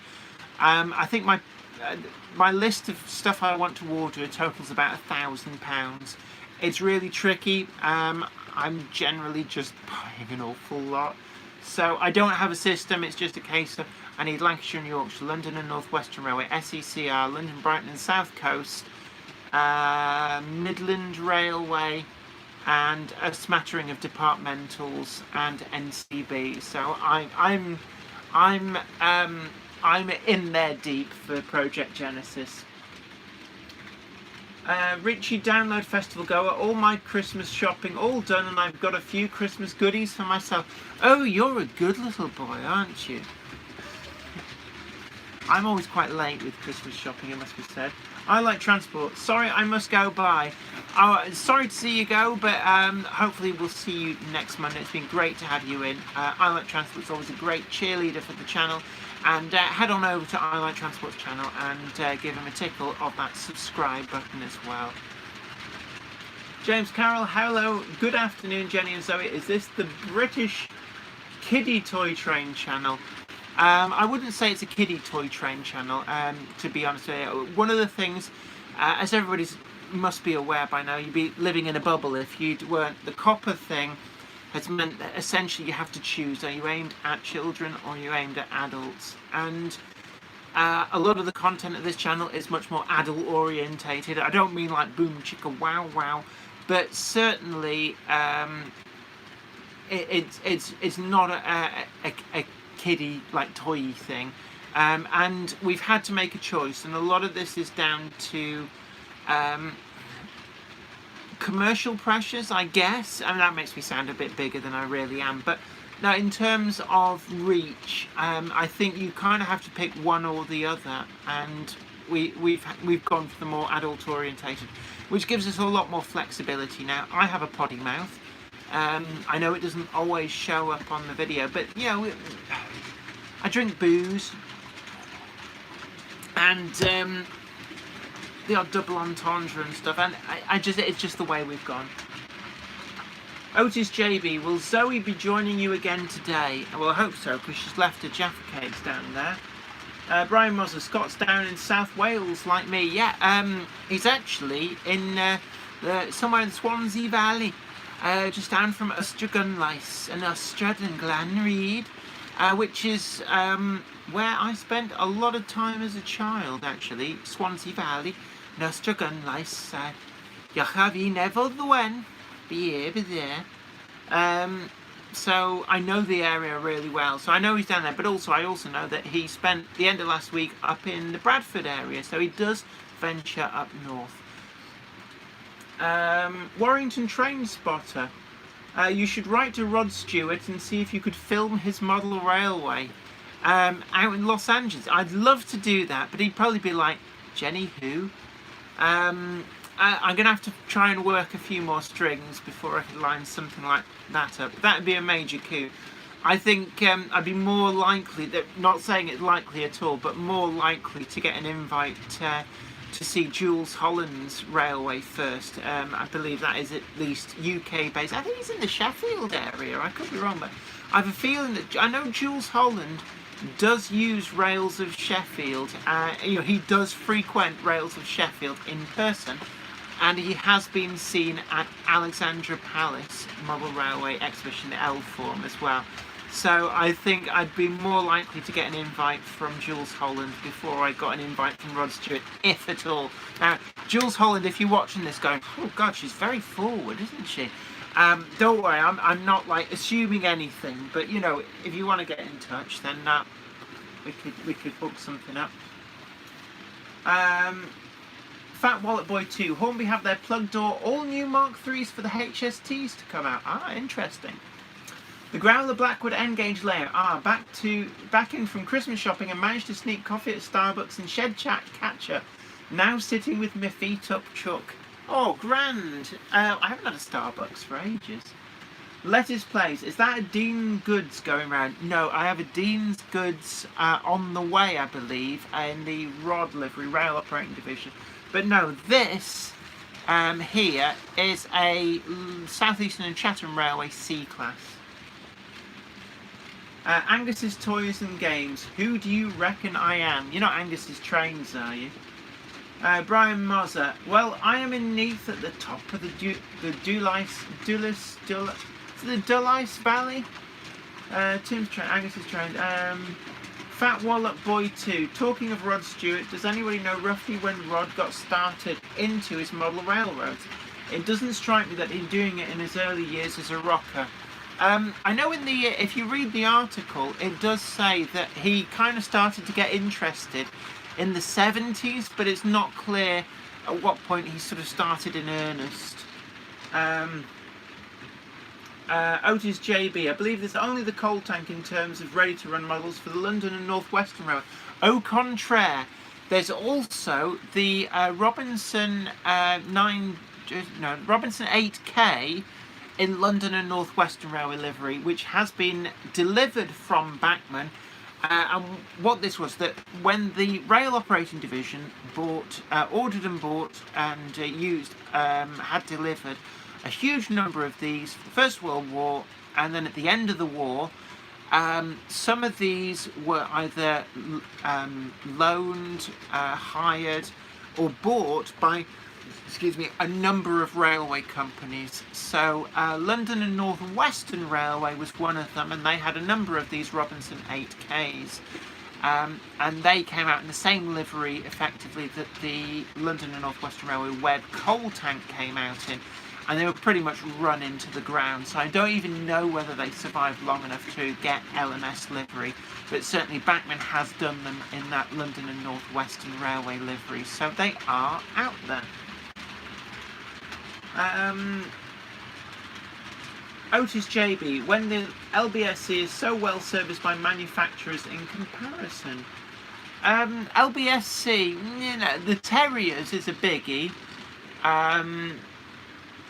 But in terms of, there's the H1 Atlantic, and the E4 as well. So there are a few locomotives, but rolling stock is a big issue.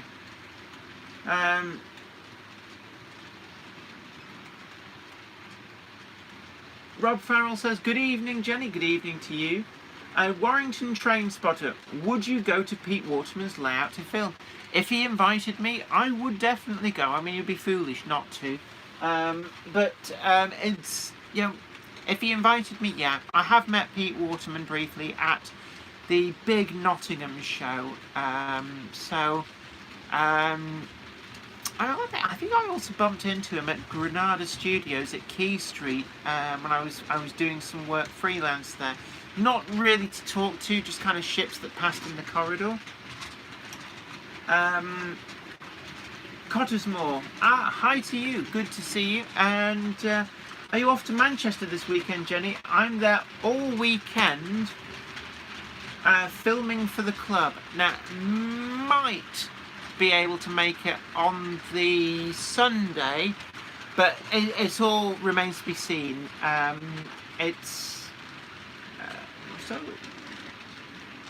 Leslie Gilpin says, Otis JB, don't forget the LNWR Super DOG2A for you kiddies. Yeah, but it's not suitable for London and North Western Railway livery, it has to be said. But yeah, Manchester show on Sunday, possibly. Watch this space, it all depends on scheduling. Tim's Trains asks, any update on when we can view you and Les's secret Hornby filming project? Now, our version is fully edited up, actually, and you can't find it. It's an unlisted video, so it has been premiered privately to a few people just to showcase what Les and I can do, and it's waiting for after Hornby do their version. Now, Hornby have got all of the raw footage and are in the process of editing it up, so hopefully I'll be the first to know about when that is scheduled to go live on the Hornby channel, and of course I will let you guys know, so you can check it out over on the Hornby YouTube channel.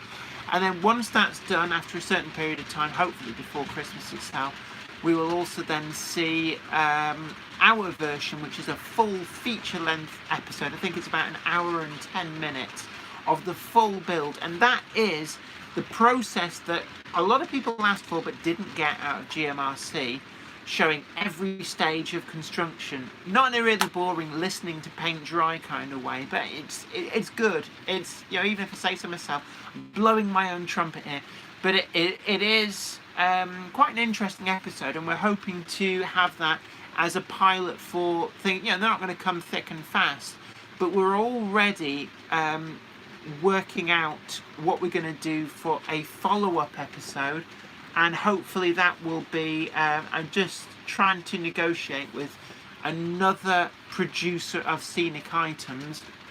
I'm not going to tell you who it is because still in negotiations, and that would be to do a similar thing but a different brief. It will make sense when you see it. So watch this space, but at the moment I can't tell you for certain because I don't know what Hornby's release schedule is.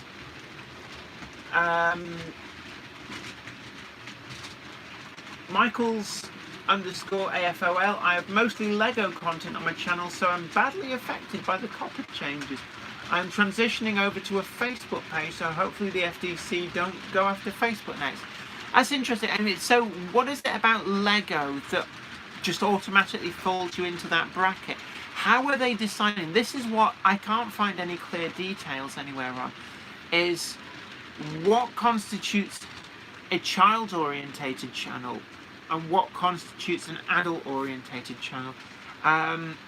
Because you can review something like, say, Thomas the Tank Engine, but from the point of view of reviewing it as a product to buy for younger people. Not by younger people, but for younger people. So that's the area of the Coppa thing which I'm not clear on, and YouTube are not forthcoming with a lot of information. James Carroll, Jenny, I finally received your Jenny Monday Club. It arrived broken. There was no booze, coffee or tea in the mug. Oh, I'm really sorry to hear that. So I presume the Postal Service had trashed it. I take it you informed them and they sent you a replacement. Really sorry to hear that. Don't know what we can do about it. It's out of our hands. It's a separate company, so they never pass through here. Even though we do have some of the mugs here, they're ones that we've got for ourselves. So I'm really sorry to hear that and hope you get that sorted. Right, let's have a look. Cottesmore, if you do, drop me a message, can grab a brew. Will do, yes. I will definitely let you know if I'm coming. And it'd be good to catch up. In fact, I kept meaning to send you a message to invite you on tonight, because it was supposed to be Les Cliff on tonight, but Les was all geared and fired up and like, oh yeah, oh, can I come round for my tea as well? Of course you can, Les. And then he went, oh, it's the wife's birthday. So he got all excited and then last minute remembered it was the wife's birthday. So that's why the cupboard monkey stayed for a little while and then got bored and wandered off, as cupboard monkeys do. But yeah, Cottesmore, I was going to drop you a line and I never got round to it, so I'm really sorry. But yeah, I have to get you on another live stream. It was great to have you over, actually. Really did enjoy that. In fact, I'll have to come over to yours and film your layout as well at some point.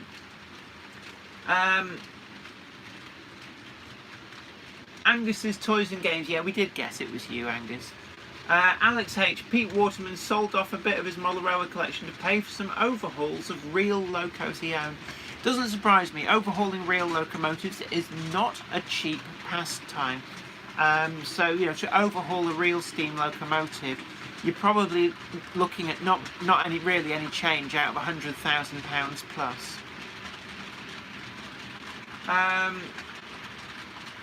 Otis JB, Jenny, you misunderstood my comments. They were split into two. Remind me. Jamie Smith, where is the cupboard monkey? She is quiet tonight. She's been fed. Yes, she has actually. I've fed her sweeties as well. Mohammed Shahid, hello to you. Tim's train sounds really exciting. Thanks. No worries. Alex H, FTC Coppa covers all the internet, not just YouTube. It's been around for 6 years. YouTube is only acting on it and enforcing it because they got a fine of $170 million 2 months ago. Ka-ching.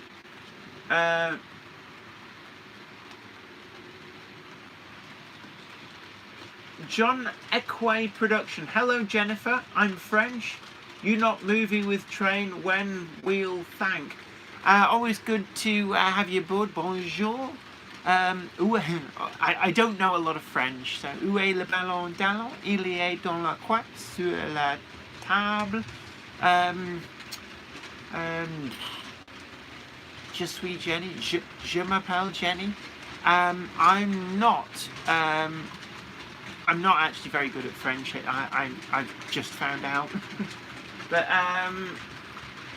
Cottesmore, I could probably do next Monday, but I'll need to shoot off at 10 PM. That's no problem actually, because 10 PM is the normal cut-off point anyway. I don't really try and do more than 3 hours. But oh yeah, I saw your back scenes actually. That distribution depot looks really good. So is that a commercial back scene, or have you had that printed up yourself? Let's have a look. Oh gosh, there's a... What's going on? Oh, are we having some trolling? Jamie Smith, ouch, no wonder they are clamping down. Yeah, $170 million. That buys an awful lot of ivory back scratchers. Egg and Chips Man, I want to be buried with my N-gauge locomotives. That's a bit harsh on the locomotives. College Junction, hi Jenny, enjoying the chat. Well look, thank you very much for taking your Monday evening out to hang out with me. It's always great to have you all on the channel. We've got 171 people in, but only 89 likes. That means some of you haven't tickled that like button. So don't forget to mash that like button. The only purpose it seems to serve is to massage my ego, but hey, hit that like button if you haven't already done so. And also don't forget that you can check me out over on Patreon if you if you're stupid enough to support me. What was I saying? Ah yes, the prologue. Otis JB, they were the comments about the London and North Western Railway from a while back. Aha, okay, no worries. Raphael Wellard, hi Jenny, saw you in Shed Chat 48 and 49A. Oh, grand. Cottesmore, yeah, it's commercial. ID vaccines make it. It's mounted on 3mm board too, so it's interchangeable. Interesting idea. I'm going to be getting Les Cliff to paint my vaccine. Now, at the moment, as you can see around here, just everything got a coat of blue paint, light sky blue paint. But I was so blown away by Les's work just on things like War of the Worlds vaccine. That was amazing. The one that he did for the Dr. Evil Volcano layout was really, really good. And then again on the Super Secret project, he's done this most amazing vaccine. It was just magic to watch him do it.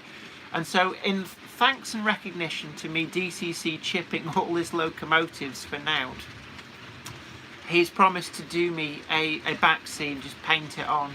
So, excuse me, over there behind the camera, so you can't see it, he's going to just paint it straight onto the woodwork. But over here, which I think you can just about see a little bit over there in the corner, we're going to try that method of mounting it onto thick card or something.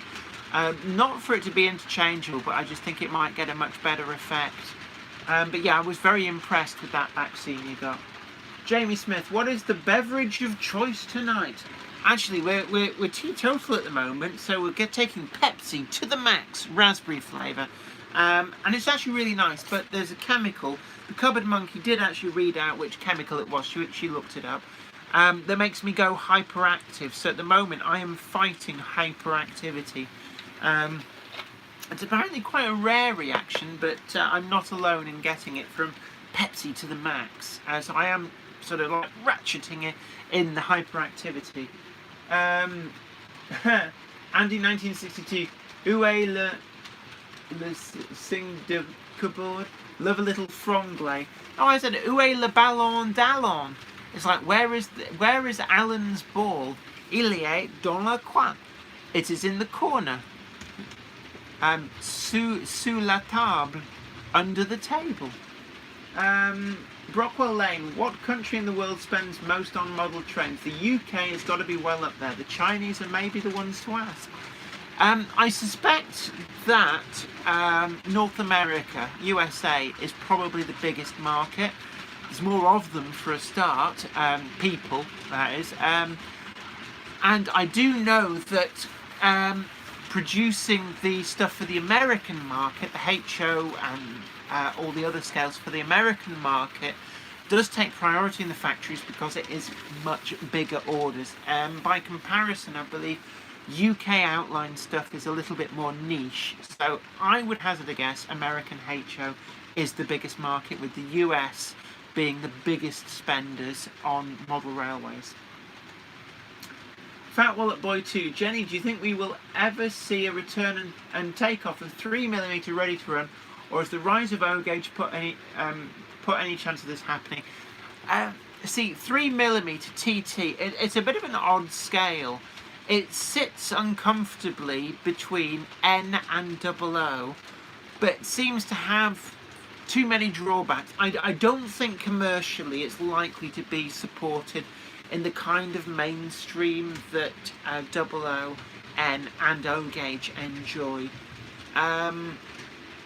Pico do the tracks, so at least track has you covered. And there are people like 3mm Scale Society that do kits, things like that. But in the grand scheme of things, I think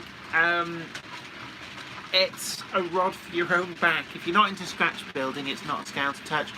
O-gauge takes up a lot more space, but with prices dropping at the moment, it has become a lot more affordable. Leslie Gilpin, I'm going to get the ID back scenes of Rocky's the 001 on my N scale layout. Hopefully I can master the 2 massive trees that are on them.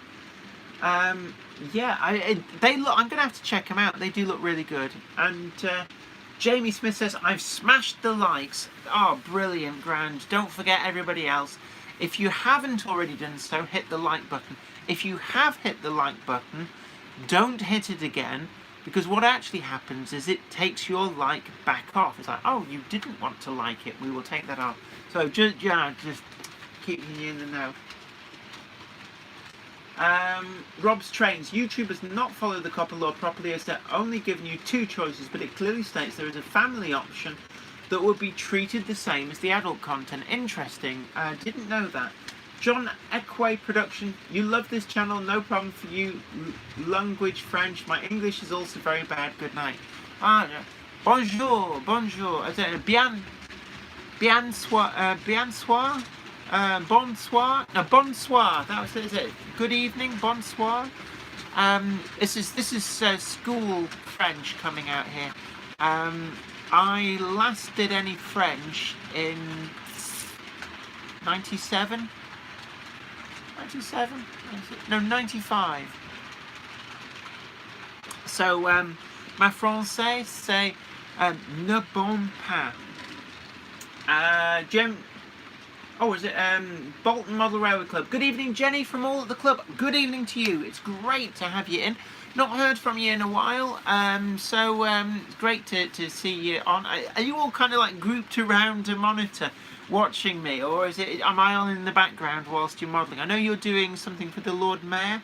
There's a display coming up, somebody told me, that you're doing on the platform at Bolton Trinity Street Station. So interesting to hear about that. Warrington Train Spotter, what is your baseboard made of? Is it MDF? Wash your mouth out with soap, not MDF. I don't like MDF as a material. The trouble with MDF is it's very heavy, but it's very prone to warping, especially if it gets any kind of damp. And when I say damp, I don't mean just dunking it in water. I mean atmospheric moisture can be enough to make it warp. And when you cut it, it gives off nasty dust, which I believe, whilst it could even be carcinogenic if you breathe it in, but certainly it's not going to do your lungs much good. So MDF, I find, I don't find any redeeming features for MDF. I much prefer to use plywood.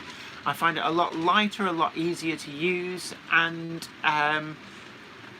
it's just all round better in so many different ways.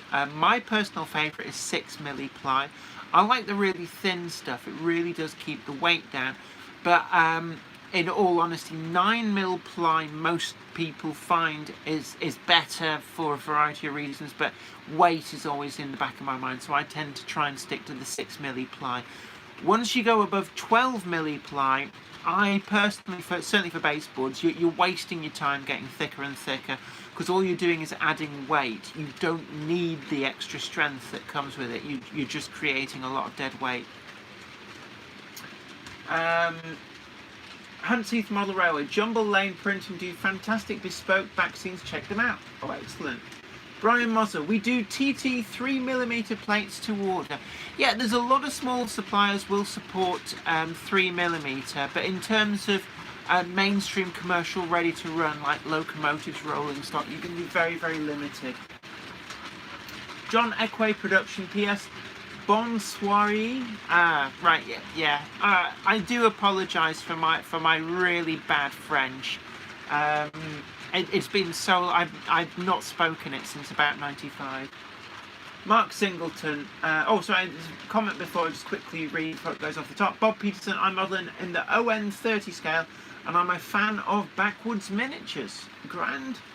Mark Singleton, hi Jenny, great Monday night TV. How big is your layout there? Oh, we get asked this every week, and we guesstimate every week, so I don't know how big it is.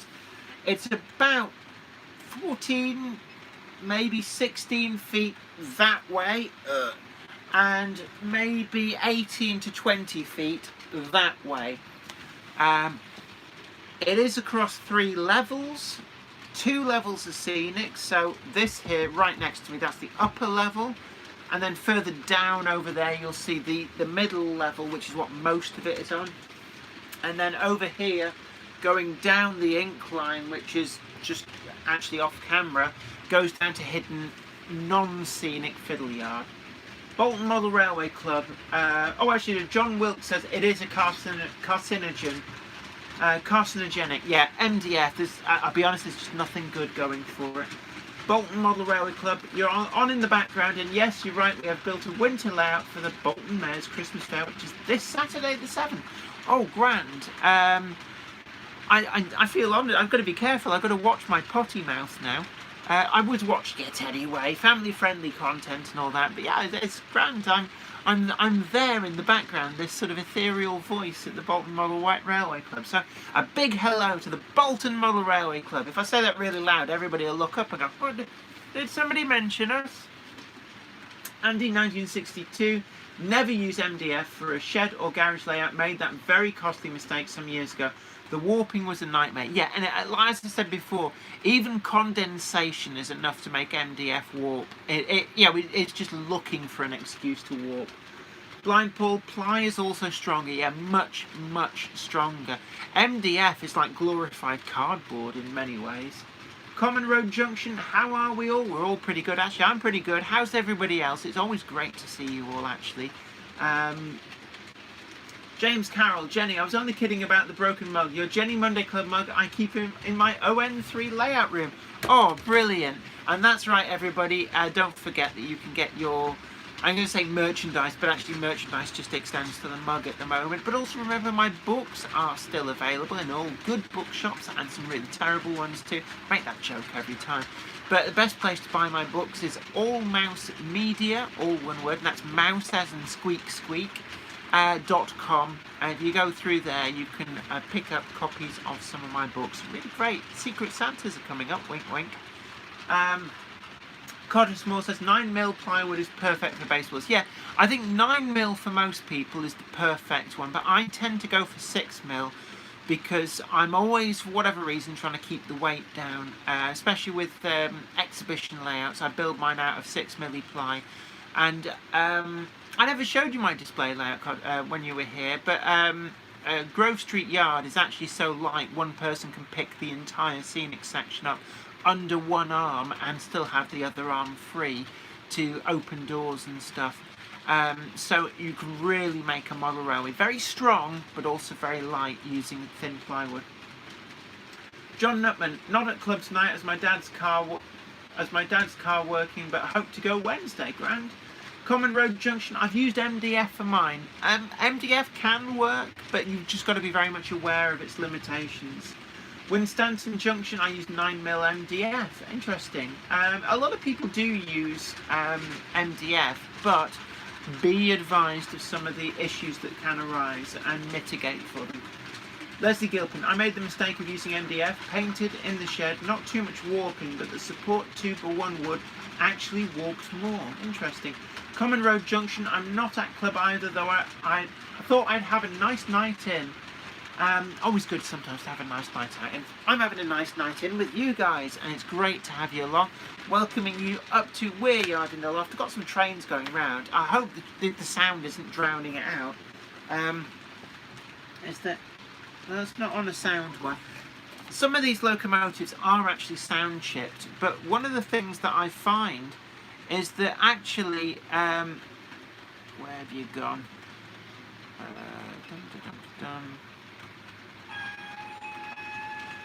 I can find the sound chips can get a bit repetitive after a while. I don't do a lot of shunting. I find it a bit boring.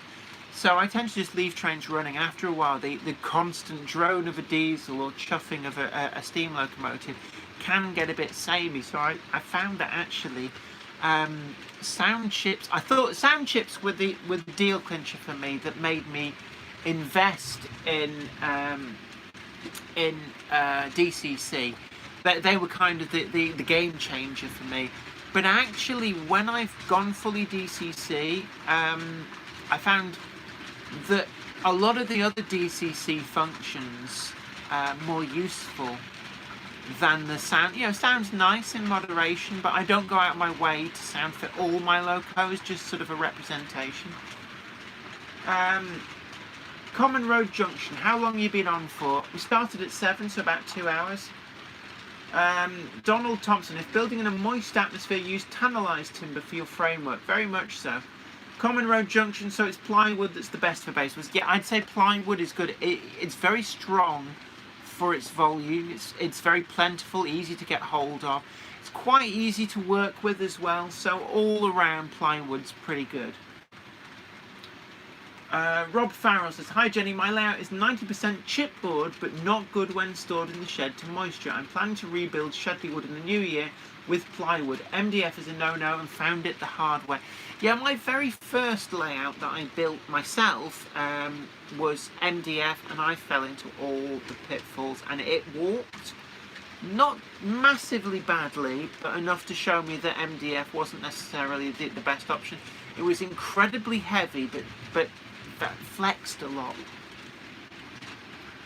Leslie Gilpin, next time I'll use ply for the support as well as baseboard. Yeah, and going back to the chipboard comment, chipboard's another one. It's very, very dense. Normally chipboard's used for stuff like floorboards.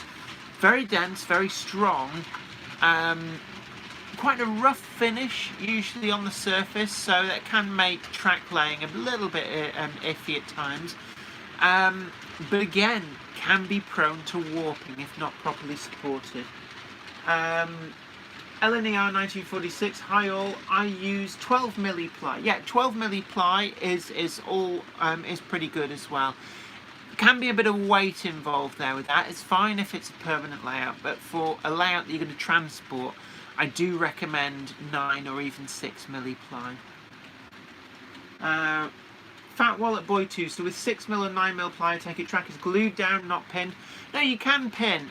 One thing to watch out with 6 milli ply is sometimes the track pins do come out the other side. Now, that's not a big issue, but you might want to very carefully bend the actual heads over, otherwise you end up scraping yourself with these sharp points. And there's quite a lot underneath here which I've had to sort of bend round. Hunts Heath Model Railway, only used MDF on the helixes, been fine for a few years now. Now that is one thing that MDF can be good for, is you can laser cut some quite intricate shapes from MDF. So things like helixes do tend to get built out of it, but probably best to seal them with varnish to help protect them from any moisture. Otis JB, would you ever consider fitting a smoke generator to a loco? See, double O I feel is possibly a bit on the small side, especially once you've chipped them, sound fitted them or whatever. But O gauge, I could see a smoke generator in an O gauge loco potentially being something that that I might experiment with. Blind Paul says, I've used 12 milli ply supported by 3x1 with no issues. Yeah, I mean, I use 1x2 battens an awful lot and 2x2. 1x2 and 2x2 I find are more than enough, and they keep the weight down. The 2x1 use end on, they can be a bit flexy if you use them the 1-inch side flexing, but if you turn them on the side they give you a lot of strength, but cut down on weight. But I always have in my head about transporting layouts for exhibitions when I build these things. I know what up here it was a different consideration. Up here it was actually the weight. Now I do have decent joists up here, but I'm mindful that the house was built with this just being a void. This was never intended to be a room, but the joists are good enough to take the weight, but I didn't want to overstress everything up here, so I kept weight down as far as I could. Faya Olan, grand to have you aboard. Hello to you. Mark Singleton, I'll use plywood once I start my layout again. O gauge, modern image in present day. Have a class 60. Waiting on an 08 and I've ordered 3 Class 66s from Daypol and Class 56 and resprayed into colourless. O-Gauge is really nice. I have to say, if I was starting from scratch now, the O-Gauge really does appeal to me. It's brought the standard up for ready to run tremendously, and it's brought the prices down, and Daypol really are the forerunners at that. Helgen do some nice stuff too, but they do tend to be a little bit more expensive. Otis JB says, the trains sound like heavy rain on your roof on the stream. I was just thinking actually the same thing, and I don't know, for all I know it could be raining outside, but yeah, I don't use any cork underlay or foam underlay for that matter, and it's one of the things that there's two camps on this. A lot of people say, oh, you need to add like underlay of some description to deaden the sound, and actually if you listen to this is 3 fairly, well, 2 of them are quite big trains, and then the third train is this little dinky one here. They're going round and there's no underlay. My track is laid direct to the plywood baseboard, so what you're hearing is 3 trains trundling around in a room, and I don't think it's an overpowering noise myself. Jamie Smith, marine ply 6 or 9mm for your shed really, and providing the shed is insulated and waterproof membrane. Yeah, don't neglect making your shed nice and watertight. Now, my shed, I did go to great lengths to protect the inside. I also insulated, because when you insulate something like a shed, it's not just for your comfort. One of the other things the insulation does is it stops the massive temperature differentials that can lead to condensation. And condensation can often be as damaging as a pure leak, because you'll end up a moisture build-up that persistently builds up, and that can rot wood and all sorts. So never underestimate the effect of condensation as much as a leak. And the other thing as well, the insulation in my shed, it's only about an inch thick, and I use rock wool and then panelled over the top. It keeps it cool in summer as well, and that can also be quite a big consideration, because insulation works both ways. Not only does it keep your house nice and warm in winter, but it also keeps it cooler in summer. Otis JB says, you can laser cut plywood too. Yeah, you can laser cut James Bond as well. But yeah, I know what you're saying, but MDF seems to be the favoured way. When you get laser cut wooden kits and stuff, they do tend to be MDF. New Mills Model Railway, still need to get my railway room and baseboard sorted. A short end-to-end thing is starting to frustrate me. Oh, I'm sorry to hear that. And as you may have seen watching through my channel, you can go back and watch them all, the progress on the loft layout series with Weir Yard. Started this back in January, maybe even February, and that involved the loft conversion first. So you don't necessarily need a lot of time to put into your railway room. You know, I'm holding down a full-time job, doing all the videos and stuff for YouTube, doing a lot of other stuff behind the scenes, writing books, treatments for TV, all these things. So basically, you can find time, and I found actually it wasn't a great chore to do up here in finding the time. But I don't watch TV, and that's one of the things I always say to people. I don't know how people can find the time to watch TV, because I guess because I don't watch TV, I do probably subconsciously even put a lot more time into my hobby. LNER 1946, I use 8mm track screws, then you can move your track. Leslie Gilpin, I've had no damp problems in the shed other than infrequent annoying little roof leaks. Just keep it well ventilated. One tip I've also had is when you do the flat roof, the roofing felt, get yourself that solar reflective paint. It's like a silvery paint. It looks like it's got little flakes of aluminium in it. Paint that on the roofing felt, because it does several things. One, it seals any minute cracks. Two, it also sticks the shingle layer on very, very well, so you don't end up with that washing off, which can lead to premature failure of the roofing felt. And three, because it's reflecting the heat, it helps keep the shed cool in summer, but something keeps making like a clicking noise over in that corner. I'm a little bit perturbed. But 3, probably most importantly, because you're not getting the roofing felt getting very, very hot, and it can end up hot enough literally to fry an egg, certainly burn your hand if you rest it on it. And you're not getting that thermal degradation of it expanding and contracting, which can kind of rip on the nails. So I found, even though that paint is quite expensive, it's really, really good to give you the greatest length of lifespan out of a shed roof. John Nutman, I still want to get my Class 40 done with sound, as it's already DCC and DC. Yeah, the Hornby TTS Class 40 chip's pretty good, I have to say. UK Freight Spotter, I love just being able to sit down and get comfortable and listen to things about model railways. Oh, I know what you mean. It's sometimes it's just nice. It's like you kick back and it's something relaxing to have on. I know exactly what you mean with that. Mark Rice, Coppa think trains are toys and can't think they are models. And you sometimes get that with people who aren't train people. It's like, so how many toy trains have you got? None. I've got model trains. Melchester Model Railway. Hi Jenny, enjoyed your review of the Daypole bubble car, but did you have any problems with it?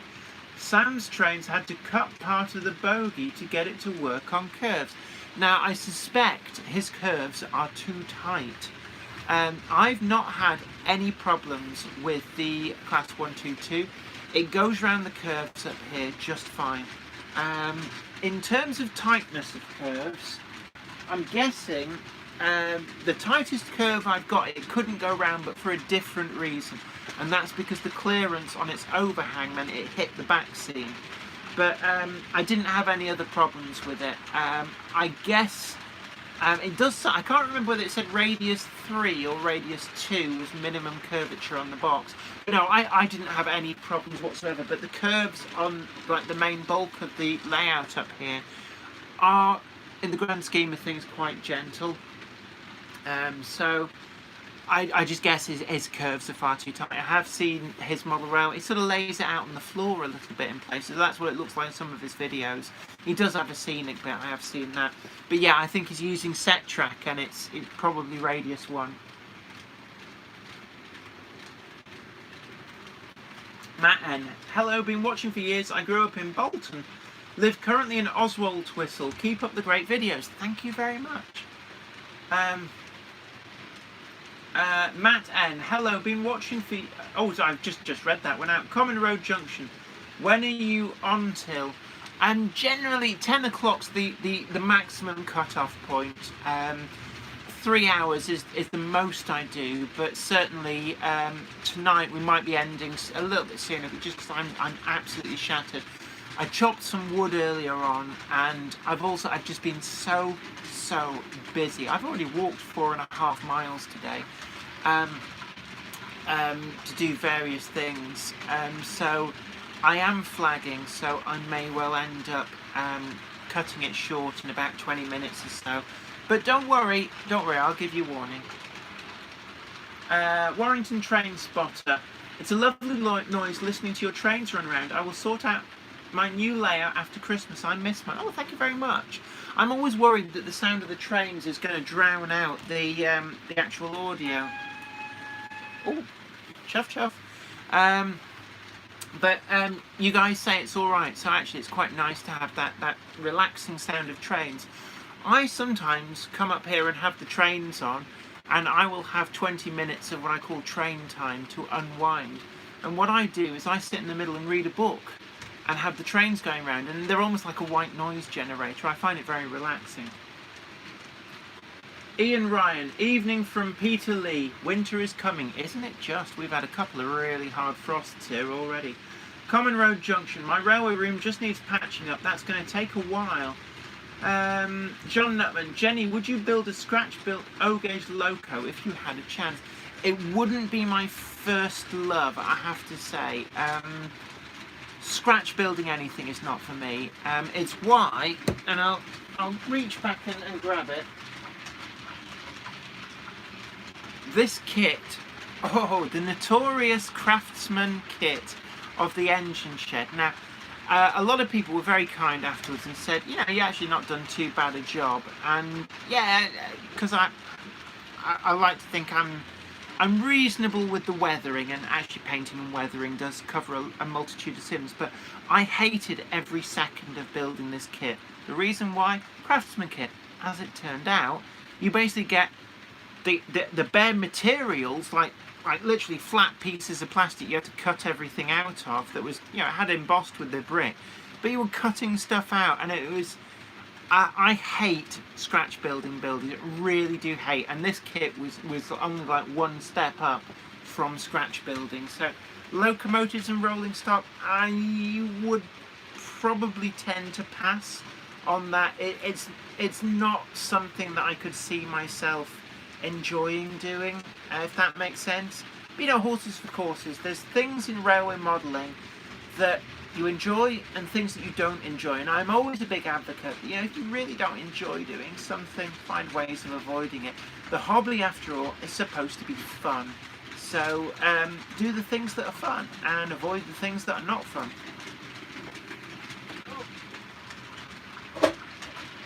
There we go.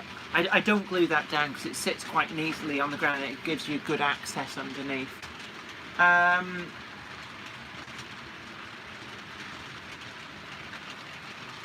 Let's have a look. Gary Cox, box says Radius 2, but Sam had problems with Radius 2. Yeah, see, I use Pico Code 100 Streamline. I don't use Set Track pretty much at all.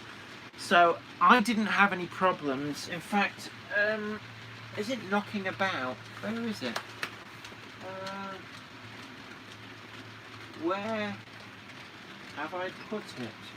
I don't know what I've done with it. No, it's not down there. I thought it might be on the layout. Hold on a moment. Ow! Oh, there it is.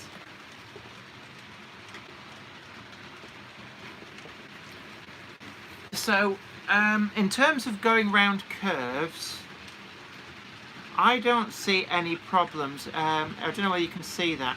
The actual travel for the bogies is quite extensive. You can get them to go to probably radius 1. There's nothing. There is actually quite a lot of movement there, you can see. So either he had an issue like a dud, maybe there's other reasons. You can also get it is fairly, if I'm just looking there, some of the detail is quite low to the track. So if you have undulating track or other bits and pieces on your track which may protrude up a little bit further, they can catch on various things, which in turn could lead to derailment. I have seen that happen. It's just imperfections with the track rather than the radius. But I have had no problems whatsoever, and as you saw in the video, genuinely, it was sent over as a loaner for review by Hattons. They did want it back, but I just like it so much as a model that I bought it. I just said to them, save yourself the postage, and they let me buy it. Well, they say like, well, go on, you talked us into letting us sell you the model. And it wasn't quite like that. It's like, yeah, you can buy it if you want. I think essentially I got employee discount. Now, employee discount at Hattons is only about 10%, so which covered the postage. So I did get a little bit of a favour, but not a huge amount. So did genuinely buy it and pay for it, and bought a chip for it as well. So yeah, no real problems with that. I'm going to put it back. Oh, my knees are giving out. Oh. Incidentally, the problem that was in the review with the chip and not getting the interior lights to come on, I did fix that. So just a little update. I think I did mention this in another video. I had a Dapol Imperium 21-pin chip, which was in a different locomotive, which didn't need all the functions. So what I did was I swapped the DCC chips. And if you put a Dapol Imperium 21-pin chip into that dipole model, everything works perfectly. So I'm guessing it's just designed for a dipole chip. I don't know what the dipole chip's doing that the Hatton's original was not touching the spot, but that's how I fixed that particular problem. Brockwell Lane asks, you're gonna have to repeat your question. It's disappearing off the top. And so Brockwell Lane says, "Are a Hatton's Monday Club meet?" Now the trouble is at Hatton's at this time of night, there's nobody there. So yeah, I'd love to do that kind of a thing. The problem is to go and hang out at Hatton's, you kind of clutter their shop front. I think actually a Rails of Sheffield meetup might work a little bit better, especially if you guys want to go and buy stuff.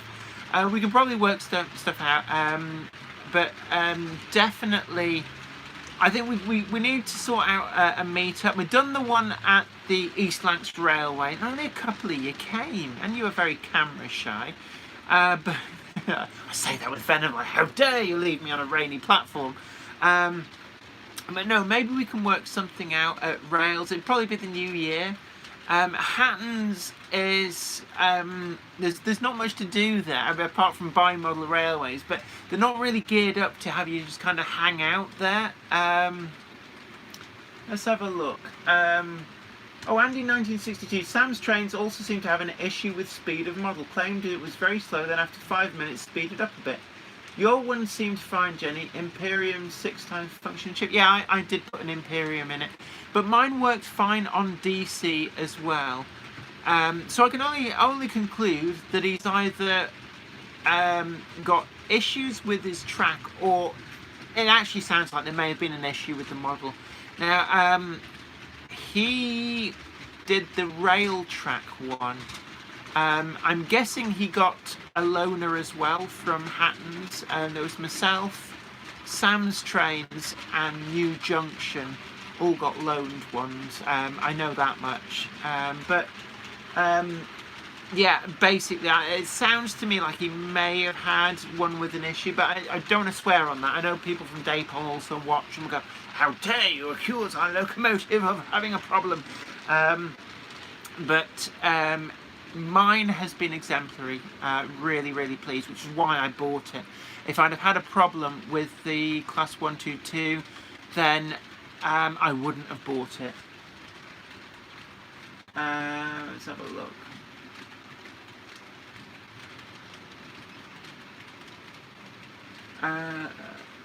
Otis JB says, love white-walled wheels on stock. If I'm missing comments, it's purely down to the fact that the computer is practically steam powered down there, and to scroll back through the comments is almost impossible. Otis JB says, we could hang out at the Hatton's Industrial Estate outside at night like chaps. No, I'm afraid my days of hanging about at night. You got any money, man? You got any money? Give us some smokes. No, those days of hanging out at the bus shelter are gone for me. I don't think I ever had them. Yeah, if I've not read out your comment and it's really, really important, do just restate it. You know, don't like read my comment, damn it, read it. But I'm not actively ignoring people. It's just that it's scrolling off the top before I can get to you. John Nutman says, it's just my dad needs help building his O-gauge Flying Scotsman, and it looks like I might have to build it. Not my area, I have to say.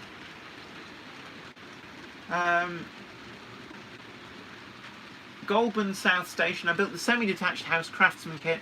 Hated it. Tamiya Enterprise was 10 times it. Yeah, craftsman kits are not for me because essentially they're scratch building. So I feel your pain.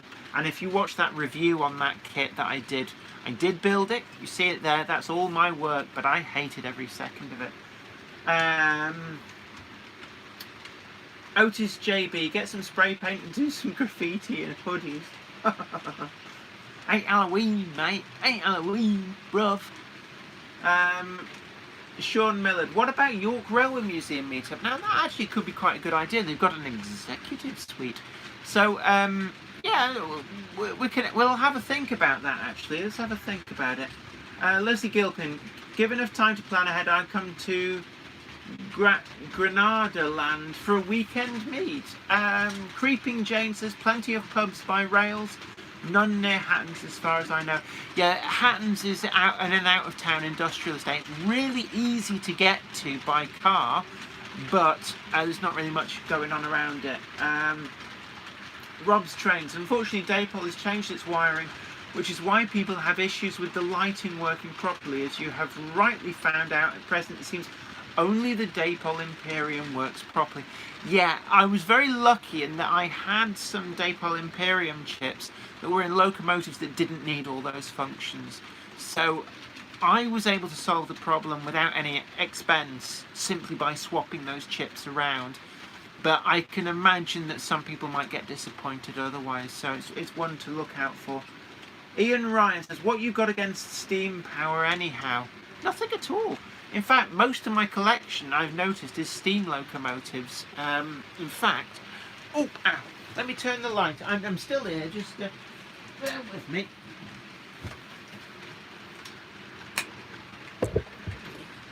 What have I got against steam locomotives? Now, what we're looking at here, I'm mindful I've got a cable attached for the power. So, as you can see, I have got an awful lot of steam locomotives. Yeah. So, I've got nothing against... Let me just turn some of these off. I get really washed out otherwise. So there we are. The Jenny guided tour. Let me just try and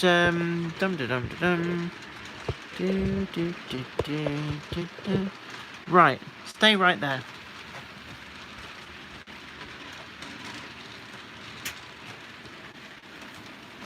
Oh yeah. So I've got absolutely nothing against steam locomotives in the slightest. In fact, most of my collection is steam locomotives. Excuse me. Sean Miller, why don't we meet at York Railway Museum? That's actually, it's a good option. York Railway Museum, there's plenty to do there. So I think the two logical choices for the next Jenny Monday Club meetup would be Rails of Sheffield or National Railway Museum. So it all depends on various things. The thing about rails is that so we crowd out the shop. As long as people are buying stuff whilst they're there, I don't think rails will be too unhappy. It's if we all just sort of go there and hang out and fill the place but don't buy anything, they might get a bit annoyed. But yeah, actually a trip around York Railway Museum might be no bad thing. Let's bear this in mind. We're coming up to Christmas, so nothing's going to happen in the next month or so. And in the new year, there's a lot of stuff going on. But also, don't forget, LFORM, London Festival of Railway Modelling. I will be there for the entire weekend because I will be there representing Team Rail Riders for the War of the Worlds layout. That will be on display there. You can come and see that from Great Model Railway Challenge. But also I'm giving some interviews as well on both days with Lawrence on the MRC stand. So we can sort something out there as well. And because I'll be there both days, I should catch everybody who goes to that. But you know, we'll sort that out. Yeah, Andy 1962 says, and then there was light. Ian Ryan says, my screen froze and is still frozen, sadly. Stephen says, don't fall down the hatch. Why is everybody obsessed with my loft hatch? I haven't fallen down it yet. Game Hammer Classic Gaming suggests that if you're having an issue with the video freezing, try reloading the video. DT Head says, why not both eventually? Yeah, we could try both, because I'm sure I'll be back at Rails of Sheffield in the near future. There's a lot of exciting stuff going on there, and I'd love to go back and have another route through that warehouse. I don't think I could afford to at the moment, but yeah. Ian Ryan, oh, okay, running again, grand. John Nutman says, I can't get up there as I'm in the south, but can you do LFORM, London Festival of Railway Modelling, because I will be there. Yeah, Otis JB, that second-hand shop, Rails of Sheffield, was pretty cool. Right, Yeah, York would make a nice weekend. Certainly the Railway Museum, it's a good day trip from here anyway. So yeah, we'll sort something out. I'll mention it to John and Oliver at Rails. Maybe we can do something with them. Maybe, you know, lay on some sandwiches or something. But certainly it might be, yeah, maybe do a talk or something. I don't know what I'd talk about. Trains, perhaps. But yeah, we'll sort something out. It's going to be in 2020. But in the meantime, you can definitely catch up with me at Elform at Alexandra Palace next year. So for those of you down south who might be tricky to get as far north as Sheffield or York, well, if Sheffield's tricky, then York's going to be trickier. Then that's an opportunity to come along and hang out. Right, I'm looking at the time. It's now just gone past 9:30. I am starting to flag. Otis JB says, I'll be there at Ali Pally. I had to miss Worley because of a hip operation, so Dad said we do Elform instead. It'll be my first big show and I'm very excited. It'll be grand to see you, so do look out for me. Like I said, I'll be there with the War of the Worlds layout and also doing question and answer sessions on the MRC stand both days with Lawrence, which would be pretty cool. The Don Juan King Fox Junction, never been to York Railway Museum for years and would love to go. It is great actually. I was there for the launch of the D class with Rails and Dapol, so great place to go. So I might try and see if I can pull some strings. Maybe we'll sort something out there. When is Ali Pally, Warrington Trainspotting? I'm not sure. If you Google London Festival of Railway Modelling, it will tell you, but I couldn't tell you off the top of my head. John Nutman. Anyway, Jenny, don't forget Southampton Model Railway. Yeah, I need to get out and travel. At the moment, the problem I've got is I do YouTube on my days off, and I then have a full-time job as well. So the closest I get to time off is hanging out with you guys on the live stream. But I'm going to round this off, so don't forget that you can support on Patreon. You can also buy the mug from Teespring. And great thing to do is to head on over to allmousemedia.com. You can pick up books, and it's not just science fiction. We do comedy, comic collections of both All Over the House, our signature web comic, which is available free at alloverthehouse.net, and also The Life of Knobty Mouse as well. They're available as comic collections, so head on over. Great presents for other people at Christmas, or indeed presents for yourself. But until next time, it's been really great to hang out with you guys. Really good, and you just take really good care of yourself. And John Nutman, there's the Southampton Model Railway Society exhibition in January. So look out for that, and do pass on some more details, and I will pass that on. But you all take really good care of yourself. And this is me, Jenny Kirk, saying stay safe, and we've got all the videos you know and love coming up. We've got a review of a brand new catalogue item from Hornby for Wednesday. Friday is a little bit more of an update on the loft. Yes, we're back to some construction work up here in the loft, but not necessarily the construction that you're having in mind. I've been concentrating below decks, so to speak, adding in some of the custom built drawers, things like that. So I filmed a video of it to show you how I went about fitting extra storage space up in the loft here. That's for Friday. And then Saturday's video is going to be another review. Not yet actually decided what it's going to be. It may even be that Mammon set, so stay tuned for that. But until next time, you all take really good care of yourself. It's me, Jenny Kirk, saying bye for now.